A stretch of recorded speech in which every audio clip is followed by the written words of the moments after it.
Hi, I'm Becca Otis from Five Lines Pottery in Indianapolis, Indiana. And I'm Ryan Durbin from RD Ceramics, located in Southgate, Kentucky. And welcome to Wheel Talk.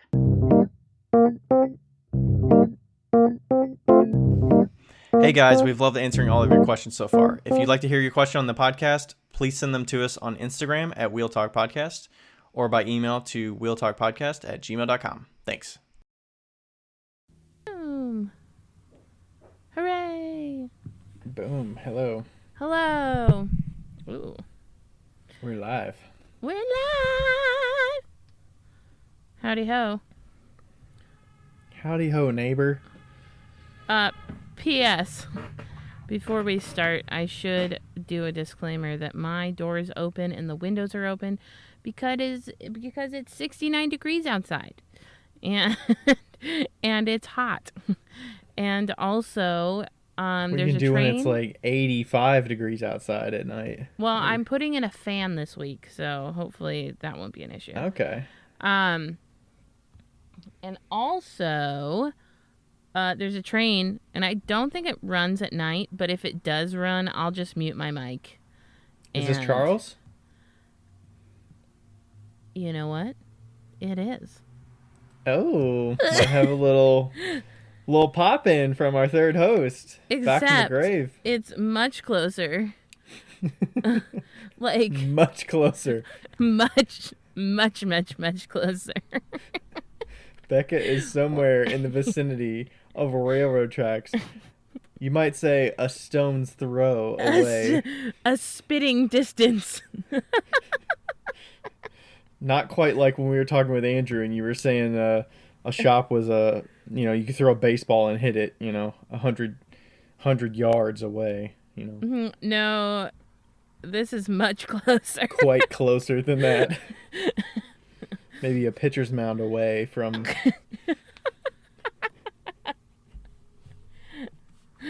So yeah, if that happens, I'll probably mute it, and then Ryan can just talk about whatever the fuck he wants. And then she'll to just talk about. unmute it like... Brr, brr. I have stories to tell you. Do you? Okay. Should we start Let's with hear what you stories, or got. should we start with you? We can start with stories. Okay. I might only have one story. But yesterday I was outside of our studio. To give a little bit of a kind of a layout of the studio is there's a huge warehouse, and one company pretty much occupies about half of the warehouse, and the other part of it is all storage. And then you go into the main part of the building, and then all of the other studios are there. So the warehouse part, Quincy is the one that runs that, and me and Quincy are outside. He's taking a smoke, and I was on my computer doing something, and he goes, "Do you smell smoke?" And I was like, "Yeah." And he looks up, and out the fucking bay door, smoke is billowing out. And he's like... From the warehouse? Yeah, from the warehouse. He's like, "Oh, fuck!" And he gets up, he jumps up, and he goes in, and I'm like, "Oh, shit." And I go into, and if we were in our right minds, we would have grabbed the actual fire extinguishers that RJ has around the building. But I look over, and there's just like a flame in the back, and Quincy's son was trying to dampen it down with a moving blanket, and we're talking like 3 feet by 1 foot, 2 feet type flame. 3 feet wide? Yeah, by 2 feet Okay. deep. That sounds manageable. I don't. It depends on what's on fire, I guess, and what kind of surface you're on. You're on concrete. It does I'm guessing. sound manageable, and it was manageable. However, okay, so first of all, Quincy goes and he's like, "Oh shit!" And Grady had already used all the water that he had, I guess, and so Quincy grabs the fire extinguisher, presses the button, and it's dead. And so Not then, what you want. what? Not what you want when you Not grab a what you fire want. extinguisher in that case. You're like, Yeah, no. oh. And then he like freaks out and like goes, I'm like trying to find a 5-gallon bucket or something that I can fill up with water or whatever. And I'm like, I'm so dumb. There was literally a fire extinguisher right behind us. And he got like a gallon bottle of water and like dumped it onto the and what lit up into flames was a router. It was a so a Craftsman's router, so it was like all the electrical inside. Oh, sorry. When you said router, I was thinking tech router. I was thinking like a wireless router, not a tool router. Like a tool router. And the table and everything was in flames. Now, what was really scary about this whole situation is that 2 feet away was a pile of plastic sheeting. Oh, gosh. Like acrylic sheeting. And if that had caught on fire, the whole fucking building would have gone up. There's no question. Like, no So was somebody question. using the tool and they sat it down? Nope. Tool wasn't being used. So what happened was that they were welding, and one of the sparks must have jumped back and then lit a piece of dust on fire. And then it just caught on fire. And Grady was in the bathroom. And like, what was funny is Grady was in the bathroom. Me and Quincy were outside, and then Dan, who has another studio in the area, was like walking to and fro. But I don't know if he was in the studio at the time or if he even like saw it or anything. He must have been in his truck at that time. I don't know. But we're like doing all this shit and like getting all like this fire put out and everything like that. And then Dan like starts his truck up and he starts to leave, and he opens up his window and he's like, "Is there a fire or something?" And I was like, "Yeah, but we got it."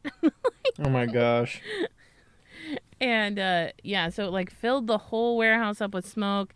Had to like put 4 fans on to get the smoke out. It still smelled like smoke this morning. It was bad. Jeez. But for once, no it fire wasn't department me. or anything? No, it was manageable enough for no fire department. Wow. Okay. If it had been in the building itself, there's sprinklers in the building. I don't know if there's sprinklers in the warehouse.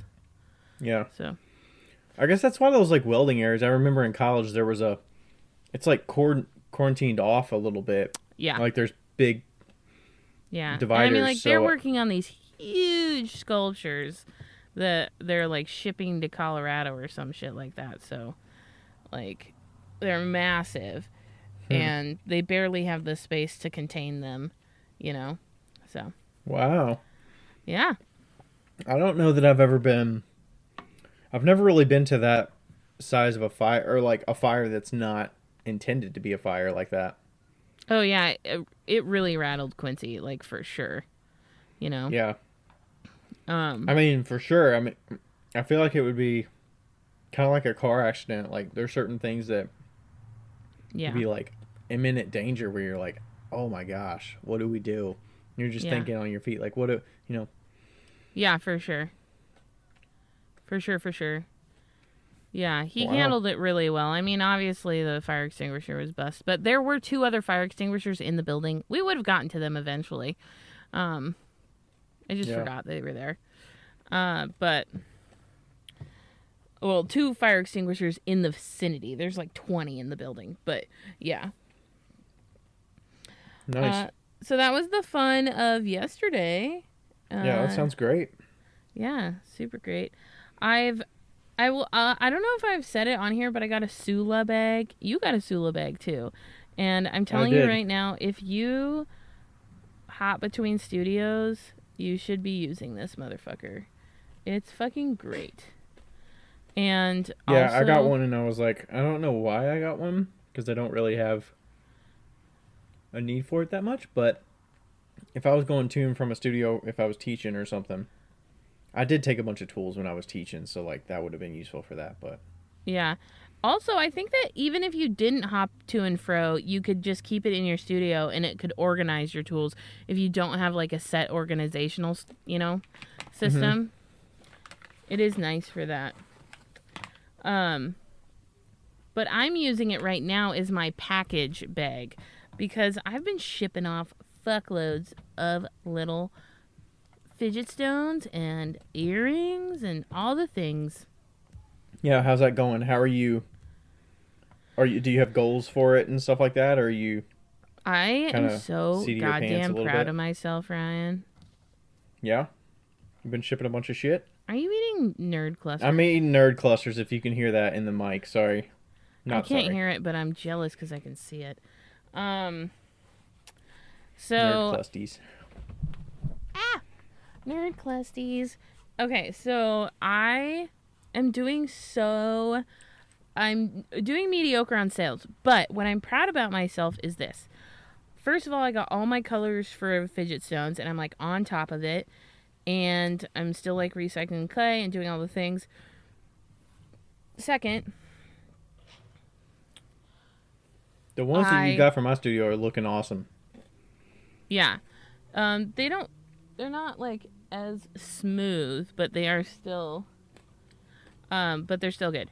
Second, I like updated my website and put them on my website and then put my studs on my website and like even added little SEO words. I don't really know what that means, but I was like, well, Search engine optimization. Yeah. And then... Ooh, I should have asked you what you thought it meant. I don't know what it means. Damn. Missed opportunity. And then I sent out an email on my email list. Yep. And for the fidget stones. And then I put an email, like join my email list in my website. And I've been like fucking killing it on Etsy. I mean like killing it in Becca terms on Etsy. And like it's not getting worse. It's just like it's like, you know, I'm pretty steady. And yeah. What do you attribute that to? It. Huh? Do you attribute that to anything different that you've been doing, or is there a spark? Like what? I have done a reel every single day in the past like 3 weeks on Instagram.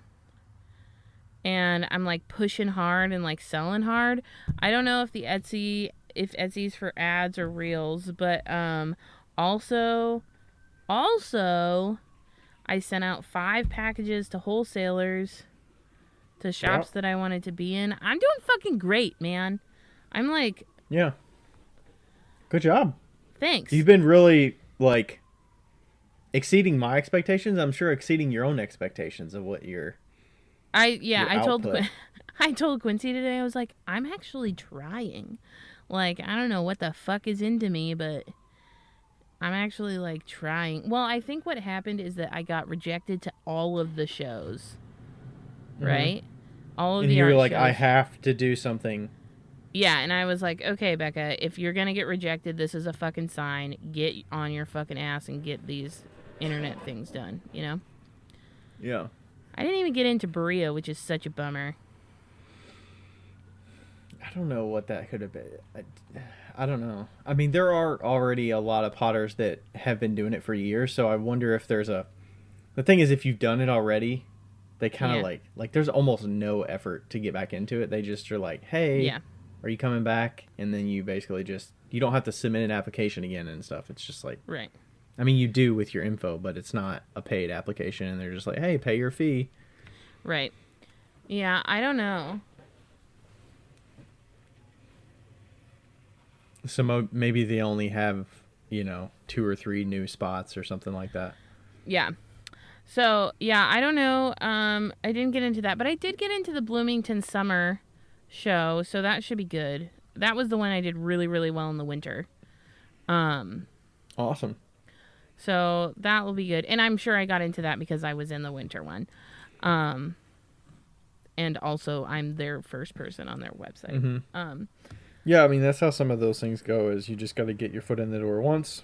Yeah. But and then they know who you are. I kind of like, even though I got like rejected to all of these shows, it almost in the back of my little brain, I was kind of like, was kind of hoping for it. You know, it like gave me the means, not the means, but it gave me like the push to be like, Becca, you're fucked if you don't actually do this, you know? Mm-hmm. Because I feel like you were kind of in the state where you already were, shows were like, you were like, fuck shows for this year. I was so stressed about shows because driving, like when you're mobile, like trying to find where you want to do the shows and like going, it was just a really like, it was really stressful for me to like find shows that I wanted to do, where I wanted to do them, blah, blah, blah, you know? But you were you were really swinging for the fences with the shows, having Yeah, for not sure. applied for a lot of those kind of shows before. Yeah, for sure, 100%. So, and then when you were like, I didn't get into any shows, so I'm not going to do any shows. I was like, well, I mean, you have to do something. So I was like, Yeah. you know, so like hopefully the work that you're putting in, and then the reels getting the consistency, and even if some of those like even if you don't sell as much every single time, it's just like getting More yourself in the consistent, habit yeah. of doing it, so that it's like I'm still going to do it even if I don't have as good of results every time. So just like getting in the studio, like you kind of get in the studio regularly so that something can happen, so that you have work happening, but it's not Right. it doesn't have to be inspirational every single time you do it. Right. And like the reels that I've been doing have just been like stupid fucking reels too. Like they're not it's not anything Are you putting captions on them finally, or are you still doing no captions? Dude, I've been putting captions on them and then Instagram's deleting them. Really? Like, are you talking about on the video itself or under the video? Not text on it, under the video. Oh, under the video. I mean, like sometimes. Yeah. I'm not doing hashtags. That'll if be that's your what next step. Just put a caption. Just put like a sentence of what they're looking at. I've been trying to put a sentence. Yeah. Yeah. Not on TikTok, but here. I'm trying to actually get my TikTok back up and running too. So. Okay. I was going to say the things that you're doing can totally go to both. Well, yeah, but my TikTok numbers are so much worse than my Instagram numbers right now. So Who cares? I know, but like when I'm putting up a video, it's like 200 views. But you know? you've been idle there for 9 months or something?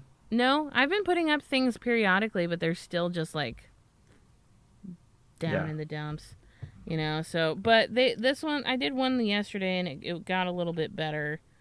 Yeah, it's just tweaking little things like some of the intricacies and changes might seem nitpicky, but you literally have half a second to grab attention. So yeah, even if it's trimming the first part of the video of like, you know, you're squeezing a bottle, but you don't quite get the thing out at the very beginning, and then the stuff comes out like a second later, like cut that half a second out.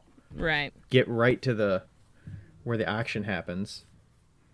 For sure. That's why like I stopped doing the video where I have the piece in the kiln and I show my whole hand reaching down into the kiln and grabbing the piece. Like just show my hand like almost touching the piece, grabbing it, and then picking it up. And that's like half a second that you take out. Matters. That will get somebody engaged quicker. Yeah. Oh. Yeah. So like, and obviously some things don't work as well and some things do, but like, you know, throwing videos are better for me, obviously. Like 22,000, 18,000, but all the other ones have been like 8,000, 5,000, 4,000, so that's pretty good. Mm-hmm. So views. That's on Instagram, not on TikTok. TikTok's like 300. Yeah. So, but I will say I had the best compliment on TikTok from one of my like potter buddies in Washington that I've never met him, but we've like communicated, and he said, he was like, I am really sick of watching pottery throwing videos, but I have to say that watching you is a treat because you're such a good, like, you're so masterful at it. And I was like, thanks.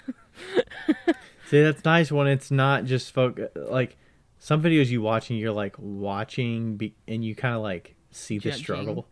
Yeah. And it's like, I know I'm partially watching you because you're attractive, but also like I want to see your progress, but also like I want to see what the end result is, but I don't know. Yeah.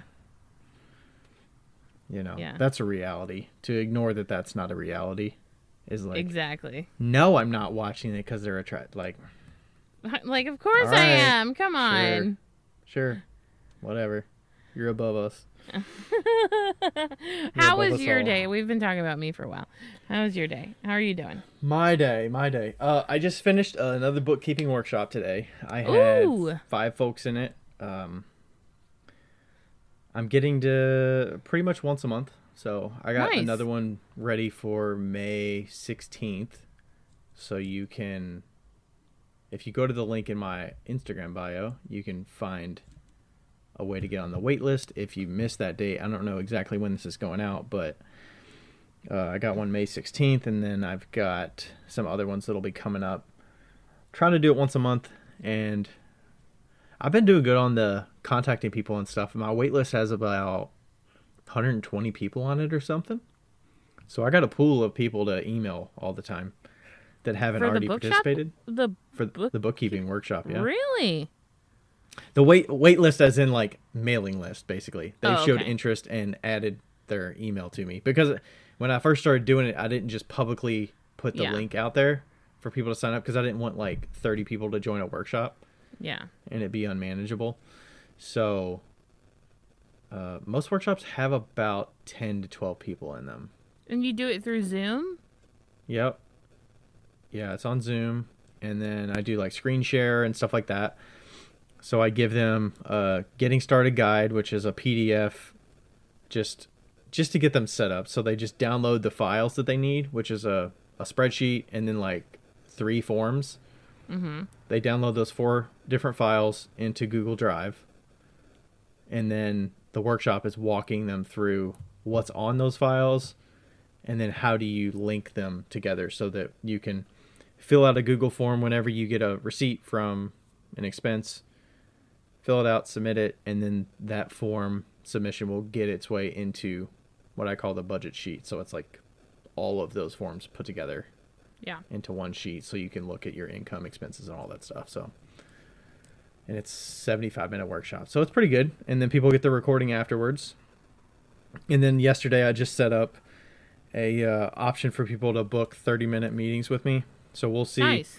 if that how that works. And I'm gonna send. I have my own segment of people in MailChimp of past attendees. So I had that like bookkeeping workshop mailing list of like 120 people. Mm-hmm. And then I have a group of about 50 people, and now it's about 50 people of like past attendees. So I'm going to email those 50 people and say, hey, thanks for joining the workshop. Here's an option if you want to book time with me, if you're stuck or you haven't set it up yet or you need something answered. So I don't have Square appointments built into my website. It's not an option for mine because I have the Weebly specific one. It's not built in Square. Yeah. So I have them pay for, I just did it where they buy an item and then it'll message me, and then I just will send them a Calendly link to book Okay. 30 minutes with me based on my schedule. And then I'll send them a Zoom. So I don't know. How do you do your consults when people book time with you? Because yours is pretty integrated. Mine's integrated through Square, so I wonder if you could do the Square, if you could do like a where it takes them to the Square page. Like when they purchase it, I Yeah. don't think you can customize the thank you, like order confirmation page on my website. No, That would be nice. Like if when they bought it, it said, here's your item, go to this website and well, no, because Sign like up in for Square, a appointment? in Square, you're not buying the item, you're buying the time. So like, I wonder if you could link that Square page onto your website as an external one, so it would be a link, a tab, so it would go away from the website, and it would take them to like its own Square page. You know?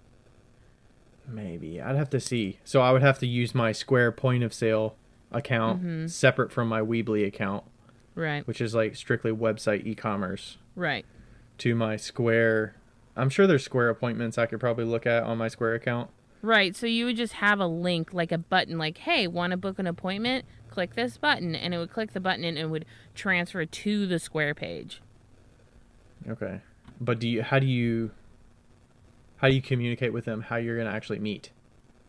Does it say like, here's my Skype, or how do you communicate that with them? So what I do is every time somebody books an appointment, I send them an email through Square.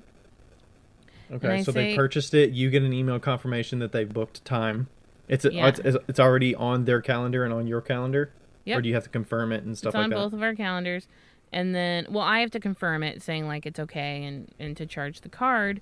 And then I email them just a little note that I've drafted up, and it has a link to my Skype. So... Okay. Or it has a link to something so that... Oh, it had a link to my...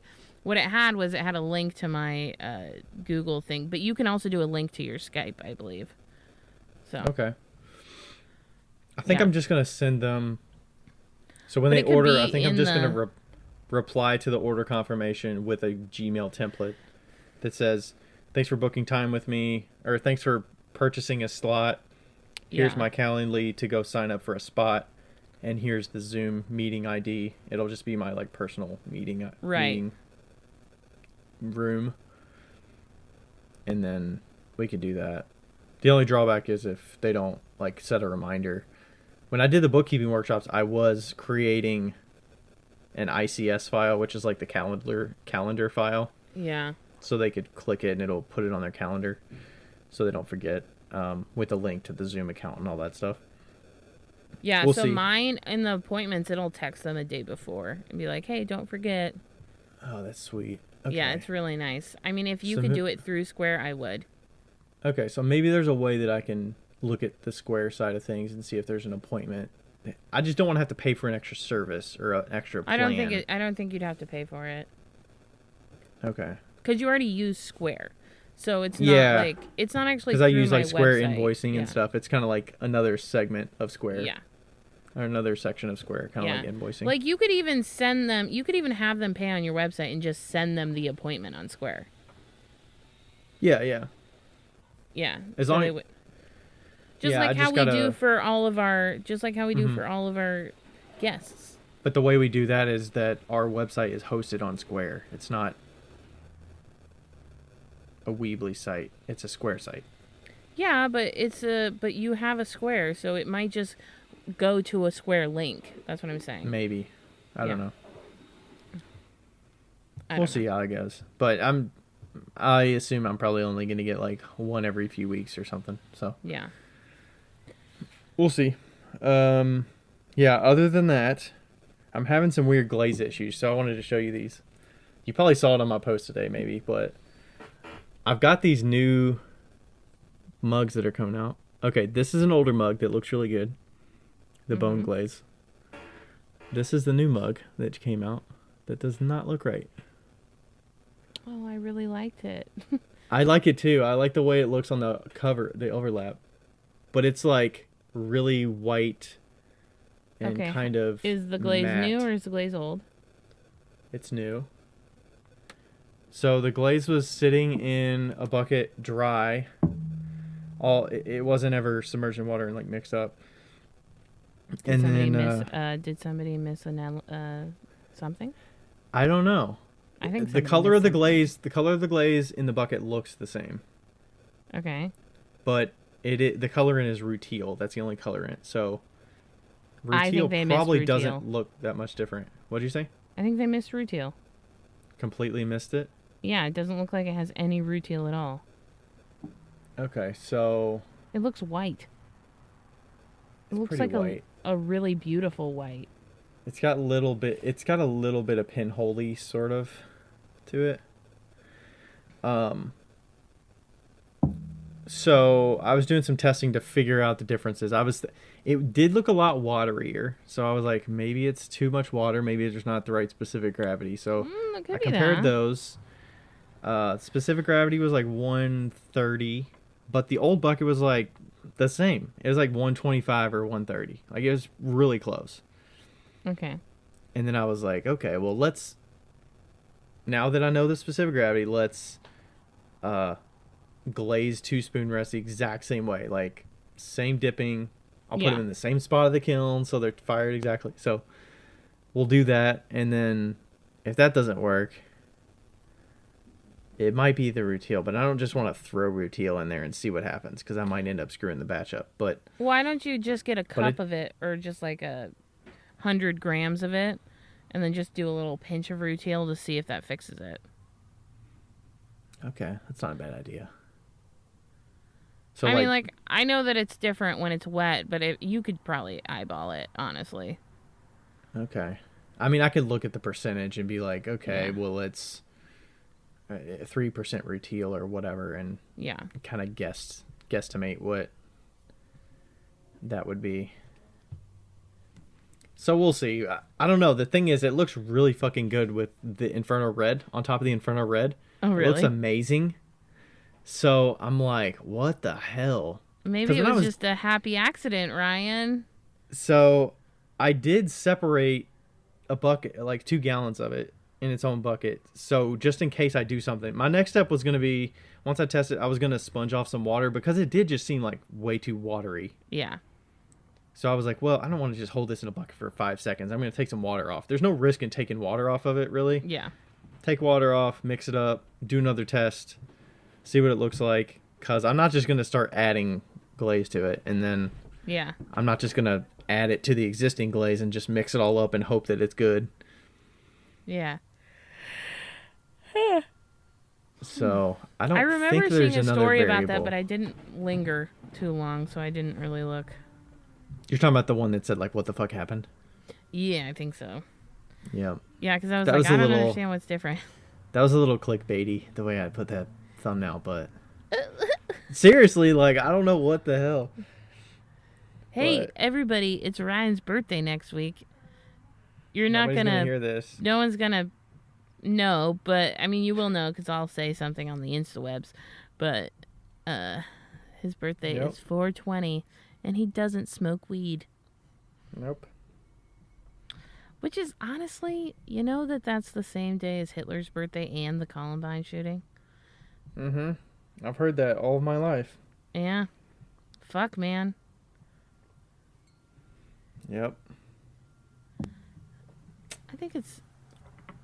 Well, anyway. You're much better than both of those things. So, at least we get some good on that day. I hope so.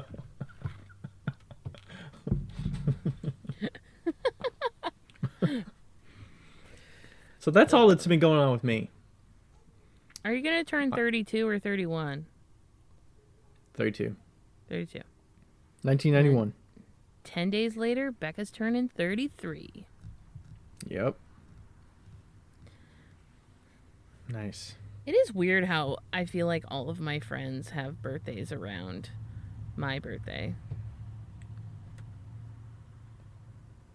Is that like a zodiac thing? Like I don't know.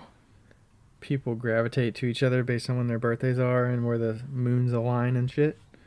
I don't fucking know, man. I don't know. All right, what are we talking about today? Oh, let's do our first fun question. We got fun questions. Oh, man, I feel like we should read that new review that we got. Oh, yes. We got 2 new reviews. Which one do you want to read? You read both of them, because I'm going to adjust my chair. Both of them, okay. All right, we'll start with the short and sweet one first. It's short. I don't know if you'd call it sweet, but... It's not sweet, but it is short. All right. This one's titled Snooze Fest. Snooze Fest. Hear that, Ryan? 2 stars. We're at Snooze Fest. This podcast could easily be shaved down to about 25 minutes. They're not wrong. I mean, maybe. I don't think so. I mean, like, maybe if you put it on twice the speed. Like... They're saying the content of what we have to say could be 25 minutes. Yeah, I suppose so. But then, like, what fun would that be? Yeah, fuck that. We wouldn't be a snooze fest then. No. And we want to be a snooze fest. Imagine how much editing you would have to do if we trimmed it down. I mean, we wouldn't record for that long, but... we wouldn't have a podcast. We'd It answer wouldn't like happen. one question. I wouldn't edit it. Like, that's way too much work. The only reason Yeah, it wouldn't we've be had this edited for down to such a 25 long minutes. It time- would literally just be, hey, we're going to focus on this one question and keep it within the bounds and don't elaborate on anything or provide personal experience or anything. I don't know. 25 minutes. Like, go read Digital Fire. Um, also, I feel like that's like how one time somebody was like, a kindergartner could have made this, and I'm like, no, they couldn't. Like, But they didn't. But you didn't. but you didn't. But they didn't. Okay. Anyway, All right, you that's wanna hear our. the other How one? many stars was that? Was that 1 star, 3 star, 2 star? That was a 2-star. That's a Ooh, 2-star. generous. They're keeping our standard deviation a little bit better with the 2 instead of the 1. Nice. Something had to bump them up. Maybe it's good info. It's just not fast enough for them. Yeah. All right. Do you want to hear the other one, or do you want to save that? Let's hear the other one. All right. This one, 5-star. Tulip Tree Tales. Titled "Helping Me Build My Business." 5 stars. Wow. I really love this podcast. I started my pottery business about a year ago and have been listening since day one.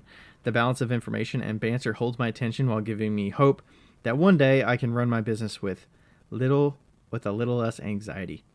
Listening to Ryan and Becca talk had a calming effect during those late nights spent glazing before my first craft fair. I listened intently as I chose my first kiln and was encouraged to start teaching classes to children even when I didn't know if a single person would sign up.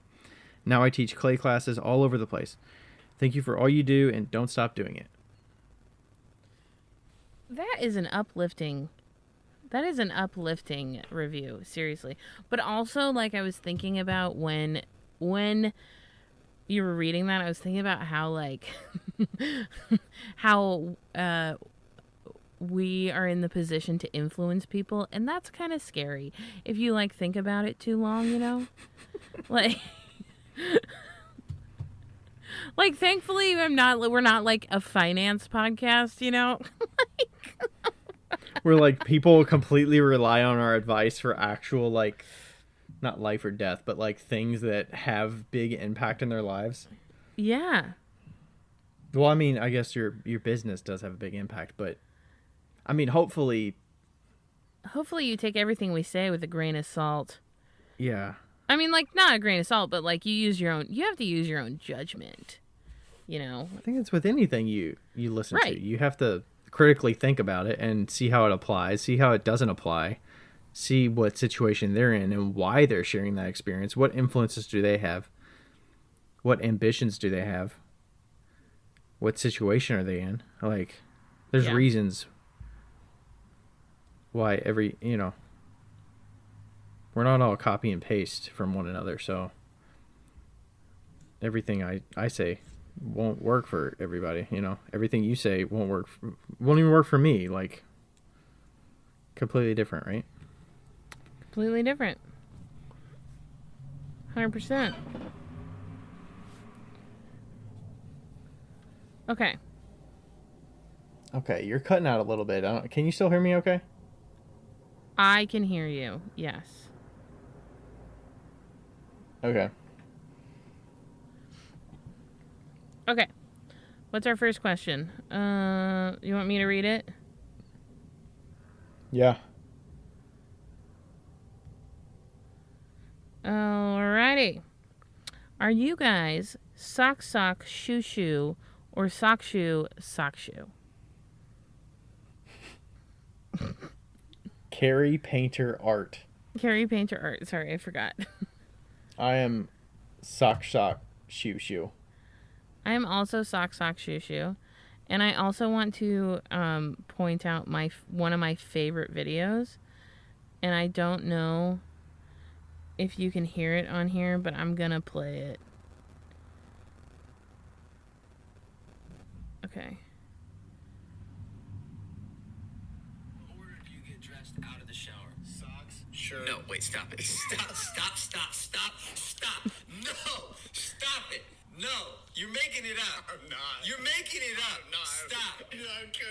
tell you. Socks first?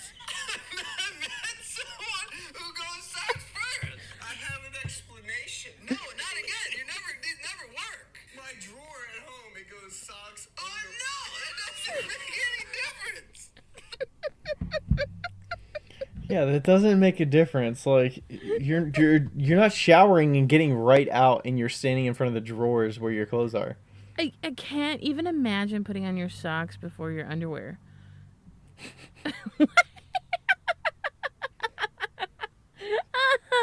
Oh my god. Anyway, that's my favorite. I love how he's like, oh no. That's ridiculous.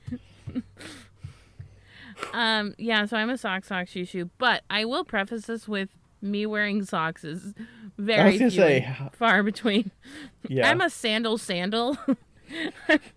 I'm a flippy. Nothing else.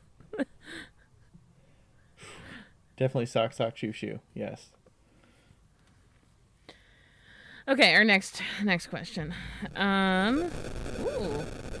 I want to read this one. Okay. All right. This is from Anonymous. Do you ever see someone's social media pages be just so terrible, even though their work is amazing? Do you ever reach out to offer advice even though they're already trying so hard? You know how what you sounded like when you just read that? You sounded like is your cat making too much noise? Too much all noise? the time? You're so stupid. Kitten mittens. You'll be smitten.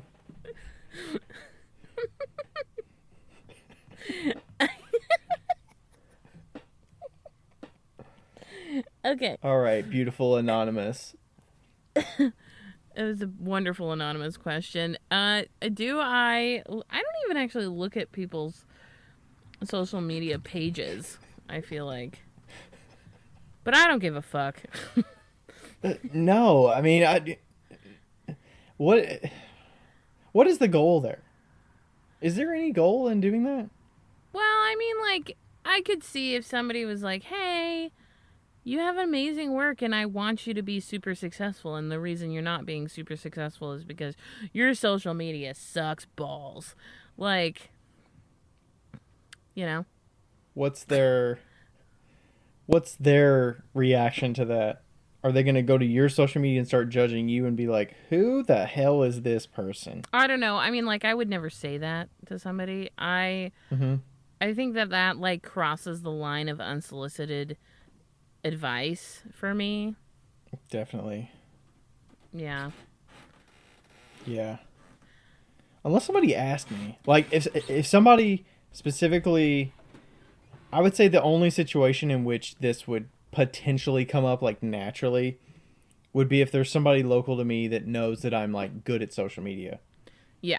And they're not as good at it. And they, like, see me out and they're like, yeah, you've got all these followers. Like, what advice would you have? Like, if you're looking at mine, like, what can I do to get a little better or whatever? Like, right, that's where you would like, give that advice. But that's, like... Yeah, it's somebody reaching out as opposed to... Yeah. I don't know that there's any... You're just going to look like an asshole, right? I mean, there's no situation in this, if you do that you would not look like an asshole. You're correct. But, I mean, I'm sure there are plenty of social media pages that we see that are so terrible, but their work is amazing. Mm-hmm. I'm sure there's a lot of cases of that. I might be able to think of a couple, but not immediately off the top of my head. But yeah. What makes me more mad is when somebody has an amazing social media page and they're not, like, doing well. What do you mean doing well? Do you mean their pots are not well crafted, or no, like, they have an amazing social media page, they have really good pots, and they're, like, still not, like, getting the results that they want, you know? How do you know that they're not getting the results they want? Do you actually know the people, and that's how you, like, or you've talked to them and you know that it seems kind of not a facade, but they're just not getting as good of conversion? I guess that's me assuming. Because, like, if I see somebody trying really hard, then I'm assuming that they want more, like, exposure, you know? But they could be getting exposure. Are you expecting sales to mean the success metric there, or I don't know. like sellout? Maybe not. Like, I know people that have, like, 3,000 followers on Instagram and sell out on Etsy every single time they do a drop, you know? Mm-hmm. So, I think there's also facets of who you are and like why you're successful on social. yeah. Like there's some people that are really successful because of the information they share. Yeah. And their work is not necessarily the first and foremost thing that they're known for. Yeah. But there's some people that their designs and their aesthetic is first and foremost, and you know nothing about them. And I'm sure there's Right. people that you only love them because, not only, but you first and foremost love them for their personality Yeah. and their wit or their entertainment value or whatever. And they also like make good stuff or, you know. So I think you need to like compartmentalize what, like be realistic with yourself of like what your expectations should be. Just because you have a lot of people that follow you for your entertainment value doesn't mean that they Right. necessarily want your pottery that you're selling. For sure. 100%. Yeah. All right. Do you want to read the last one? And this will be what we talk about. Yeah. I will read the last one. I need to look at this person's account too. I wanted to know what both of yours opinion is on sticking to a specific style while making your work. I have been working on refining my own style, but still find myself branching out and playing with new designs. Some other makers I have chatted with told me that you may lose a customer base if you don't stick to your specific designs, especially as you generate a larger following. I know that y'all previously discussed developing a style, but once you hone in a style, do either of you feel stuck, in quotes, or that you may not get as many sales if you try something new? How do you balance making new work but also satisfying your current audience and their expectations of you? Noah W. Smith, NWS Ceramics. I like that. I'm assuming that Noah's a guy, but I'm going to say they. I like that they added their middle initial. Yeah, that's on. I think it is a guy. It's on their Instagram. No W Smith. Classes at Elemental Studio PDX, Portland. Yeah. So maybe Noah teaches as well. Okay. Oh, fun. Okay. I'm sure that this is like everybody's least favorite part of the podcast when we just like look at other people's Instagram profiles without anybody seeing. So if you guys wanted to go to Noah's profile with us, Noah NWS underscore ceramics. That's cute. I like the lines. I like the stripies. Yeah, it's a very distinct look. Yeah. And I can see there's little bits of different. Oh my god! I don't know when they submitted this. I don't know when he submitted this question, but I love seeing in a like where he did find it.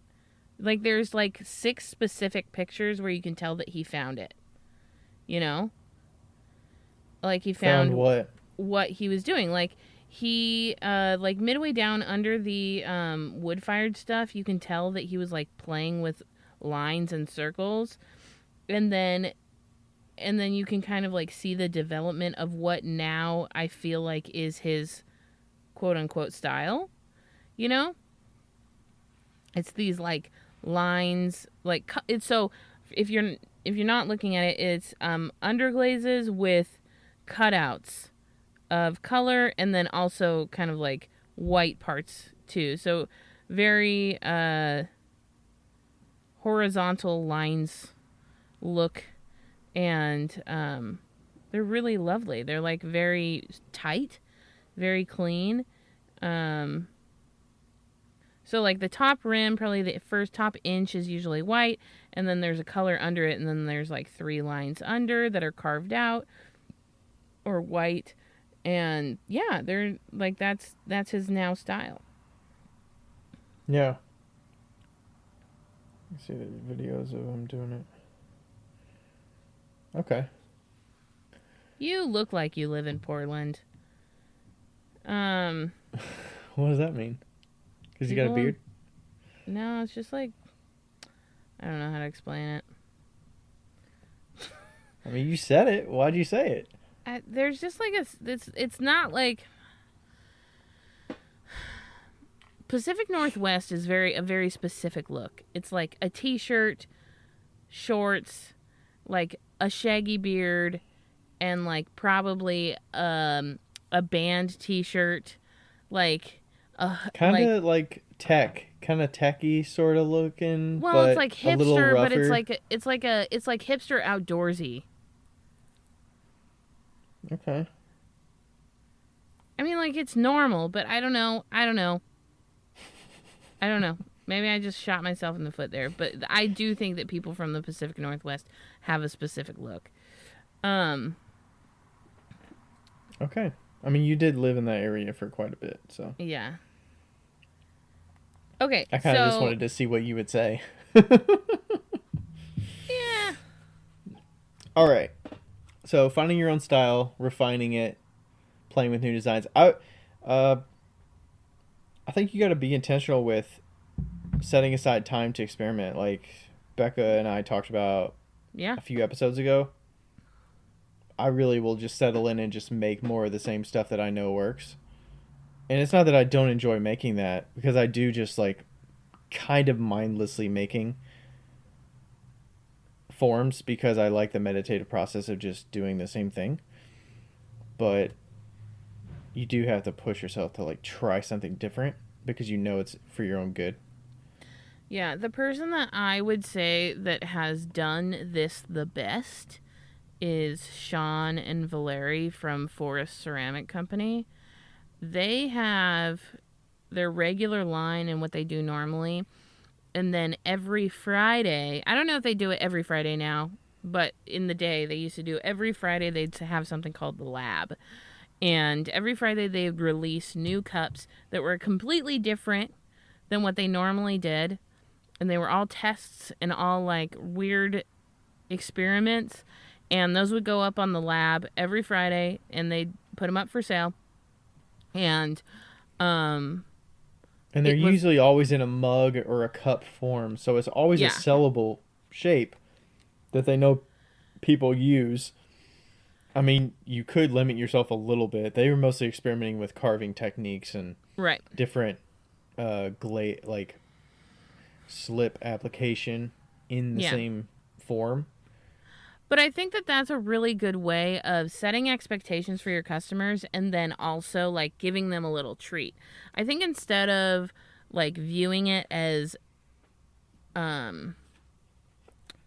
like going away from your style, you should maybe view it as exploration of your style and like have it be something exciting. Like maybe once a month you're like, "Hey guys, I decided to try something new. And we're going to do this monthly and on the 15th of every month. And I'm going to release what I've been doing." This doesn't mean that I'm changing my whole style. It just means that I'm like kind of like exploring where it's going. Yeah. Yeah, I started doing some of my experiments, the slow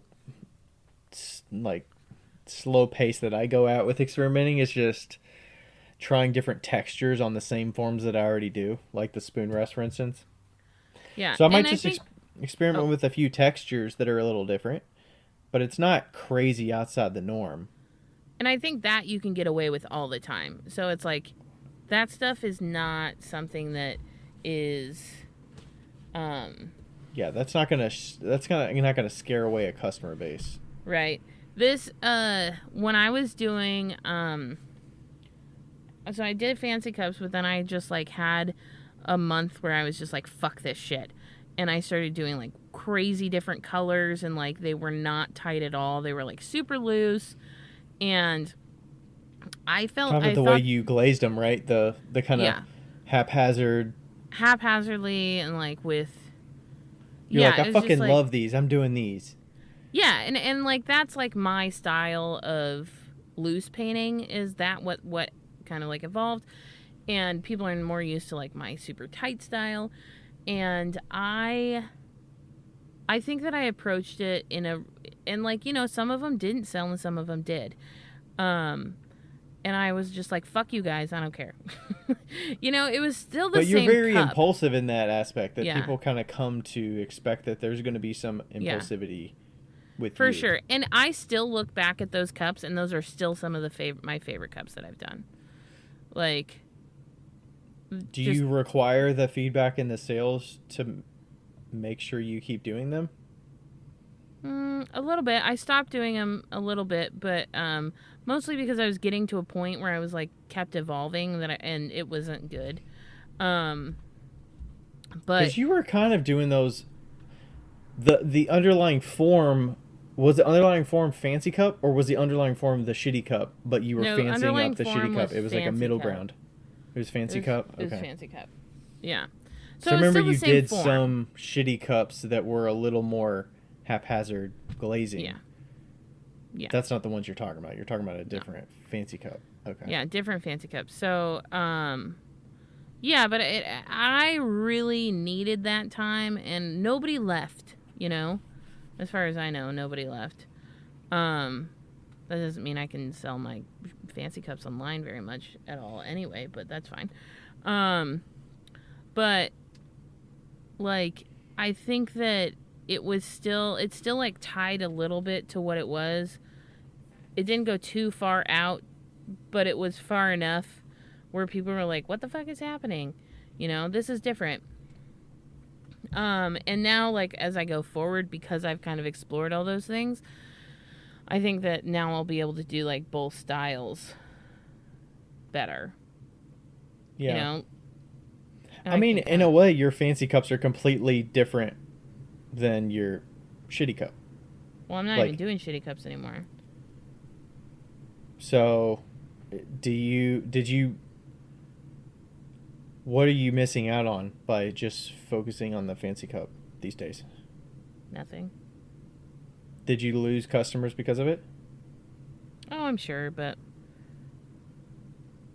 Was that a thought at all when you were...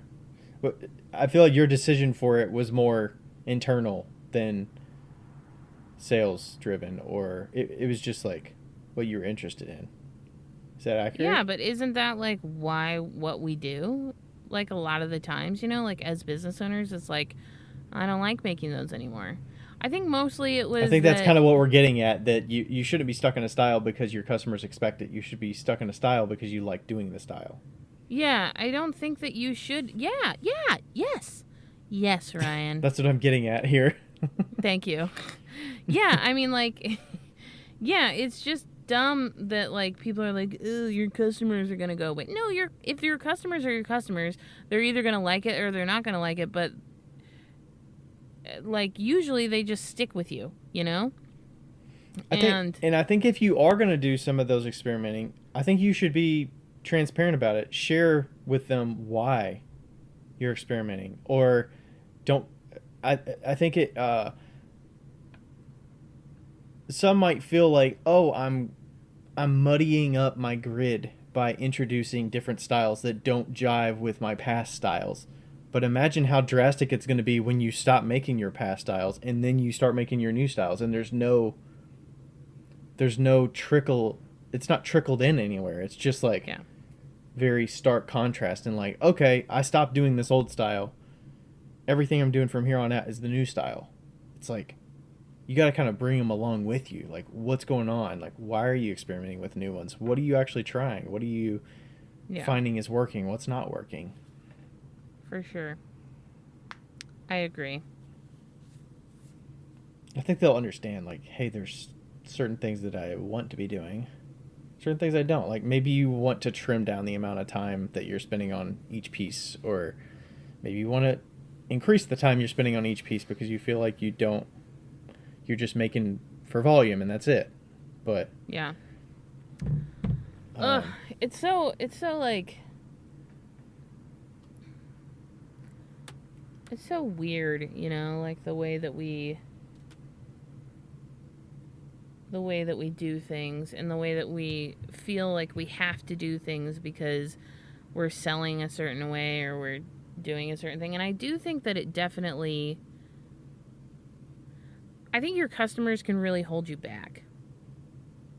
You know, like, is it that we put too much power on, like, the customers will notice if we do things differently?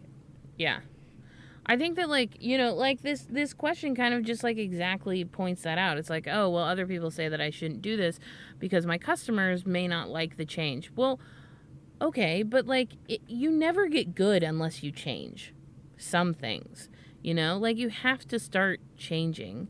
If you don't experiment and you stay with the same thing over and over and over and over again, well, you become a production potter. But like, I mean, you hone the skill, but you're moving little by little by little, and I'm sure you can sustain a business and you can make good money at it. But if you're losing that fulfillment and like enjoyment of doing it, yeah, you burn out a hell of a lot easier.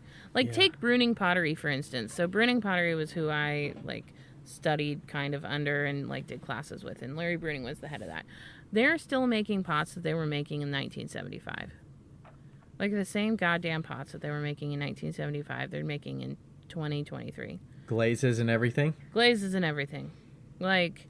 See, I feel like the customers that are like, I broke this thing, and I know that I can go to this business and get the exact same thing that I bought 20 years ago.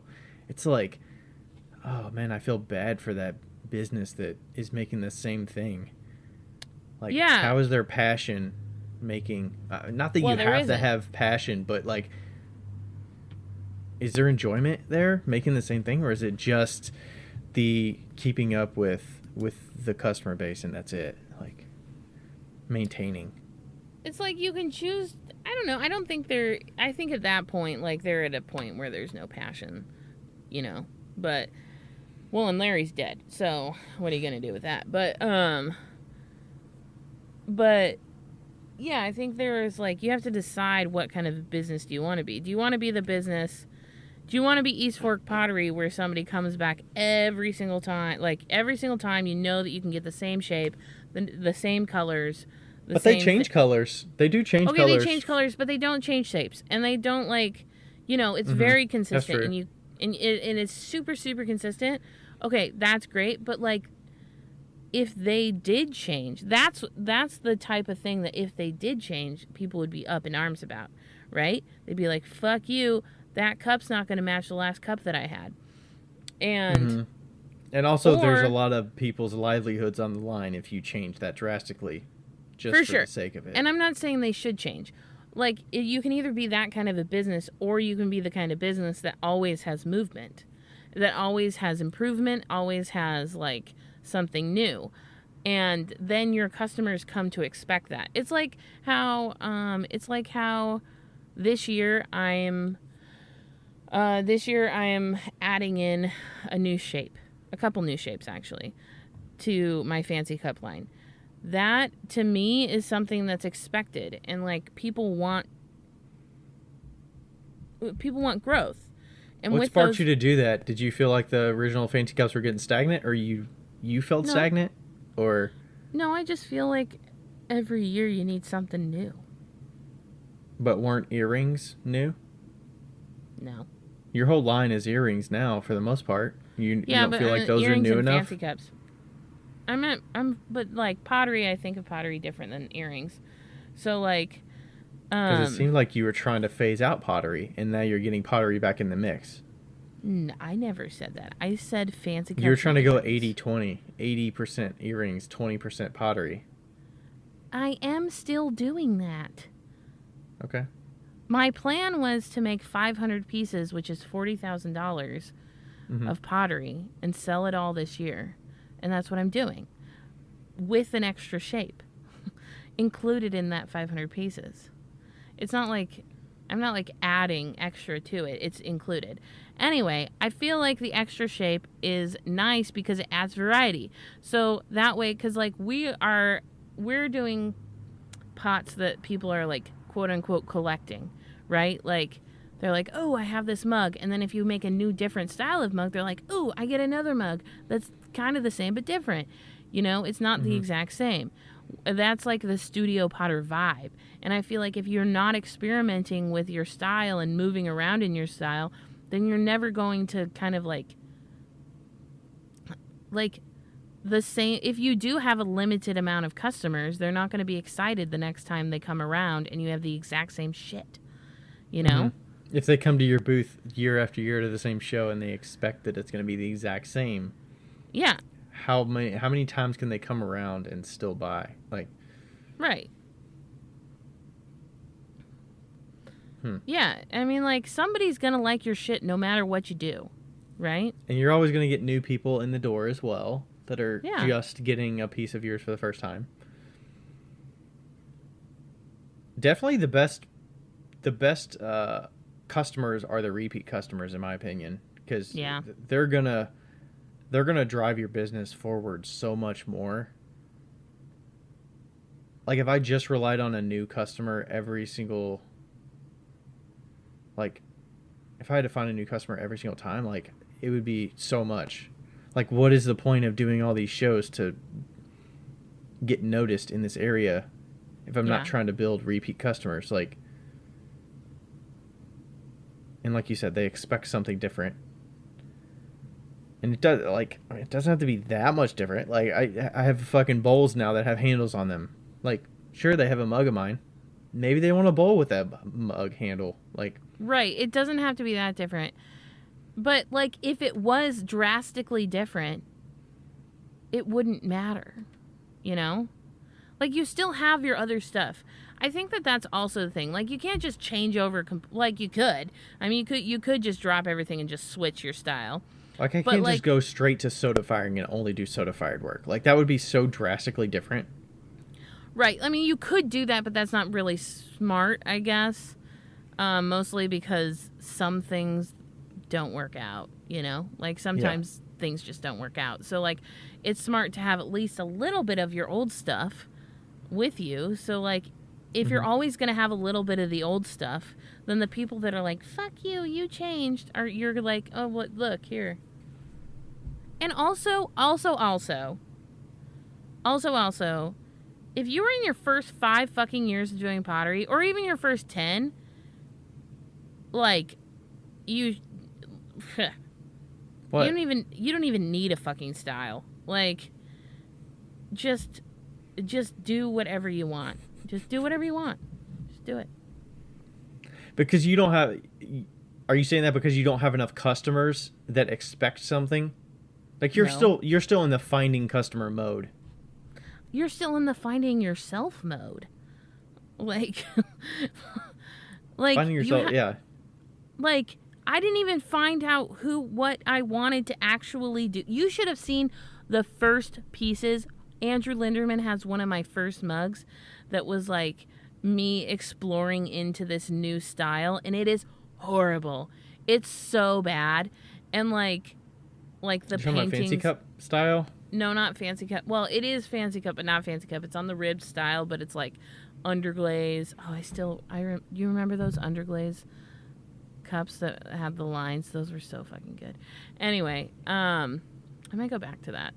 Anyway, I don't remember those. I'll send you a picture. But like, I'm thinking the Isaac Shoe line mugs that are just straight lines and they're all different colors. yeah. Like, Isaac has had so many different styles. Oh my god. But like his form pretty much stays exactly the same, which is good, you know. But like, I don't know, you're just trying to find your fucking self. Like, it took me 10 years to just make a fucking cup without ridges. Like, Now I feel like I found the holy grail with this fucking textured rib. I'm like, ooh, I'm going to use this for everything. It's like all it takes is one thing and you're like, I'm throwing the same pot. I'm just ribbing it a little differently, and it's a new rib texture. Is that really? Are customers going to notice the difference? That those are really drastically different than what I already do with a rib with like a sharp edge. Right. It's like maybe they'll notice it's a different. They're like, there's something about this that's different. I'm so glad I got that rib for you. It's so great. That's I awesome. might get another one or two. Like I might get more of those other textured ones that they have. I They're pretty feel like sweet. it would be something that you wouldn't pick up for yourself. Yeah. For sure. Yeah, because you would see it, and I don't know. I saw it, and I was like, oh, I know Ryan will. But did you know that's kind of what I would have, or were you just like, he'll figure something out with this? I knew you were going to do what you're doing. Well, I initially was like, it's going to be great for spoon rests. Yeah, so, but yeah, I mean, like, it's just, I just don't think you should listen to people. Don't listen to us. Don't listen to anybody. Just. Yeah, I think that, that worry about your losing customers, like, as long as you're not doing anything crazy drastically different, like, you know, what's the big deal? You have 20% of your pieces are completely new designs that you're playing around with. Like, that's not so much of a risk. Like, you can still rely on the 80%. And hopefully your 80% is something that you're pretty locked in on. Like, you're happy with. It looks good. You got some, like, if you rely on the sales, like, you got sales under you. You know it's sellable. Yeah. You know how to market it. You know how to talk about it. And if it's new, you could be like, oh, look at this. Oh, that's a new thing. You got a little narrative going. Hey, I was experimenting with this. I'm trying a new style. Yeah. What do you think about it? And, like, if you're worried about it, like, flowing on your Instagram or your website or something like that, put it on stories. You know, like, post it on stories and get people's, like, opinions about it and how they feel about it. And, like, tell them to tell you the truth, you know? Because then you're not, like, committing to it as a picture, like, on a profile or anything like that. You're kind of get, like, the feeling of things, and then you can kind of, like, incorporate it into the look of what your look is, I guess. Do you think there's... Maybe I've just been doing Instagram too long that I'm like, I don't care as much about the way the grid looks as a whole. Yeah, but your grid looks the same. Like, your grid is very cohesive because you've been doing it for so long. Okay. You have a formula in your head. Yeah, that's true. Over, like, 2,000 posts, like, I'm got it down of what I want to do. Like, my grid looks like a fucking hot shit show. Like, that anonymous question was probably about me. Like...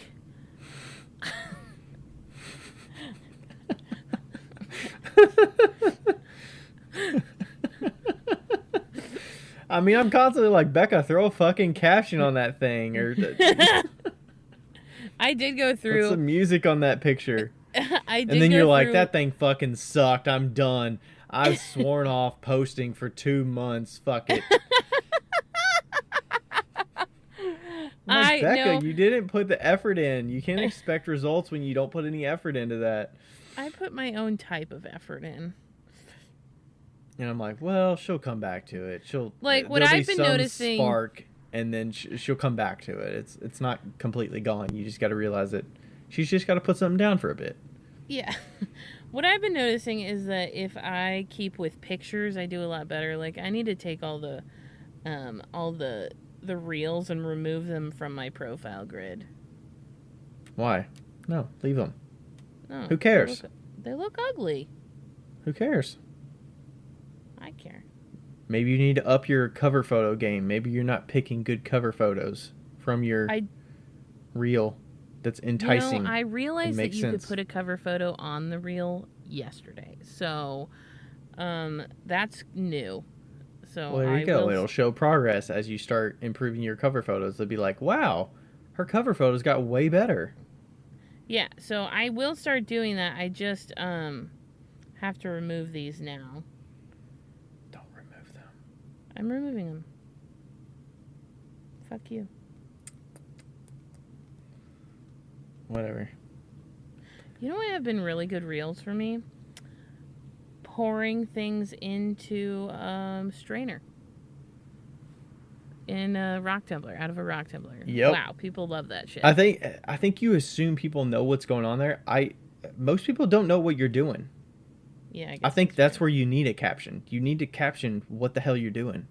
You don't need to write everything, but be like, because I'm sure you'll get questions that are like, what is that black stuff that you're sprinkling on there? Like, here's maybe the you're thing. doing that because you want I engagement, have but put captions in my videos because I was like, oh, I'm going to put them in the video, like in a text verb. in the text. Blurb thing, like on the actual video. Okay, on the video. 3 times Instagram has taken it away. I've never put text in videos. I don't know how that works, and I feel like it's inconsistent. Like it's you're just talking like about. a story. It's just like a story. So I've been putting them in the videos because that's how I like to see the videos, and like out of the way. And like when I press save, it like deletes it away. And so I don't know. It's like a glitch. Why don't you narrate it? Because I'm finding really good songs. So turn the song volume way down and narrate You know over what? top Stop of it. telling me what to do. I like my new system. It's working. Then do it. Just put a caption on there. I'm putting the caption on because it's unreliable anyway. I What never else do we understood how people have? could put text on certain parts and skip around. No, it's on the whole How part do usually. do you prioritize specific time? Do you time box experimentation? I Or don't. I didn't really do that. I mean, we kind of talked about it, that you were like, yeah, you should try and do that like once a week or something. I can't do it that frequently, but maybe it's like once a month for me. Or the soda firing, like I set aside a weekend and actually went and did that. Yeah. You almost have to like I don't know. Maybe it's like set aside a bucket of clay that you prep clay for, and you just say, this whole bucket is going to be experiments. Yeah. That's a good idea. But we kind of like talked about this like 2 episodes ago or 3 episodes ago. But yeah. I don't know. I mean, like, I just get like an itch and then I just do it, and then I lose a half of the day. Like, that's usually what happens. I find it really hard to set aside the time because I'm so dialed into like, this time needs to be used efficiently. If I'm experimenting, there's no guarantee. Like, I don't have a path forward of what I want to get out of it. And I'm not a sketch person. I don't like to sketch things and say, this is what I'm going to go into the studio and make from this sketch. And like, this is what I'm going to go for. But if I get like uncertain, I'm just like, I'm throwing tried and true. Like, I can never have enough mugs. Let's just throw 20 mugs. Yeah. Maybe I'll play around with texture on them, but it's not going to be crazy. It's going to be within the same wheelhouse, and maybe I'll just do some varied texture and I'll play around that way, but it's not going to be wild. Yeah, now the way that I experiment with pottery, not with earrings, with pottery is that I will, it's usually like when I'm painting, I like get an idea and then I'll just do that. How do you get the idea? Are you drawing it? Or are you sketching? Or are you... No, like painting on the mugs. Like if I'm like doing in the bisque stage and I'm painting underglaze, that's when I'll just be like, yeah, I'm just gonna try this. As we know, I'm a tester of all big things. Like if I'm gonna test something, I'm gonna test 25 of them. And you're gonna do it on the pieces that you hope to sell. Like, right. You're not gonna do it on a little sipper.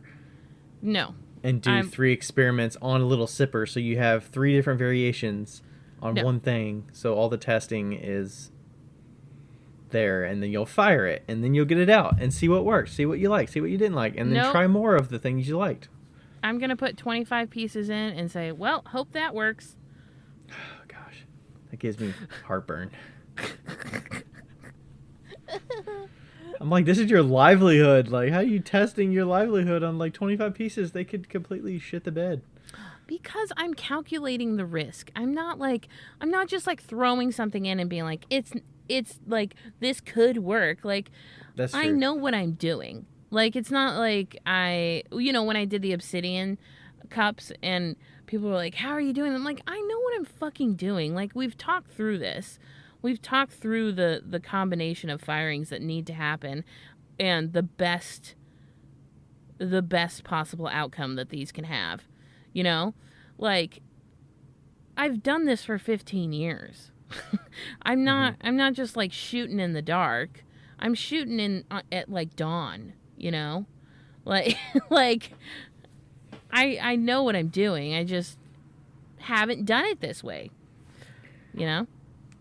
Yeah. One of the tougher things, maybe I'm just overthinking it, but one of the tougher things I'm thinking about now is like, okay, I've got the white clay and the underglaze. Like, I understand how that's going to look because I've done enough tests. I've done 30 test cups and I know what clear looks like and white looks like on each of these colors. And if they're too thick, then I Darvan them to thin them out. But I'm like, it's a completely new ballgame when we go to the speckled clay. I've never put the different colors on the speckled clay. What's that going to look like? I know what the black stain looks like and I know what the blue stain looks like. What the hell are they going to do on the speckled clay? So now I got those 30 test cups of the speckled clay. And Erica and I are just going to go through the list of all 36 and just, all right, start underglazing them. I'm going to carve them. We're going to put them through the kiln. We're going to dip them in clear. We're going to dip them in white. We're going to see what they look like, see what looks good, see what looks terrible. And then, because when I throw a bunch of mugs, like, if at max I might throw 15 mugs that are going to get an underglaze color, I'm not just going to do 15 different colors of underglaze on mugs and then carve them and see what happens. Because I've had that happen where they shit the bed and I end up with like 40 mugs that look like shit. So I'm like, what's this going to look like? So hopefully things turn out okay. But that's my like dipping my toe in very slowly. I'm like tippy toe in, ankle in. Knee in, and I'm like, okay, we'll see what happens here. I will say this: I'm getting some speedball glazes in pretty soon. I don't know when. The underglazes? Yeah, the underglazes, and I've tried some of them, and they are great. The purples all flash. Like, I got amethyst. You know what we forgot, Becca?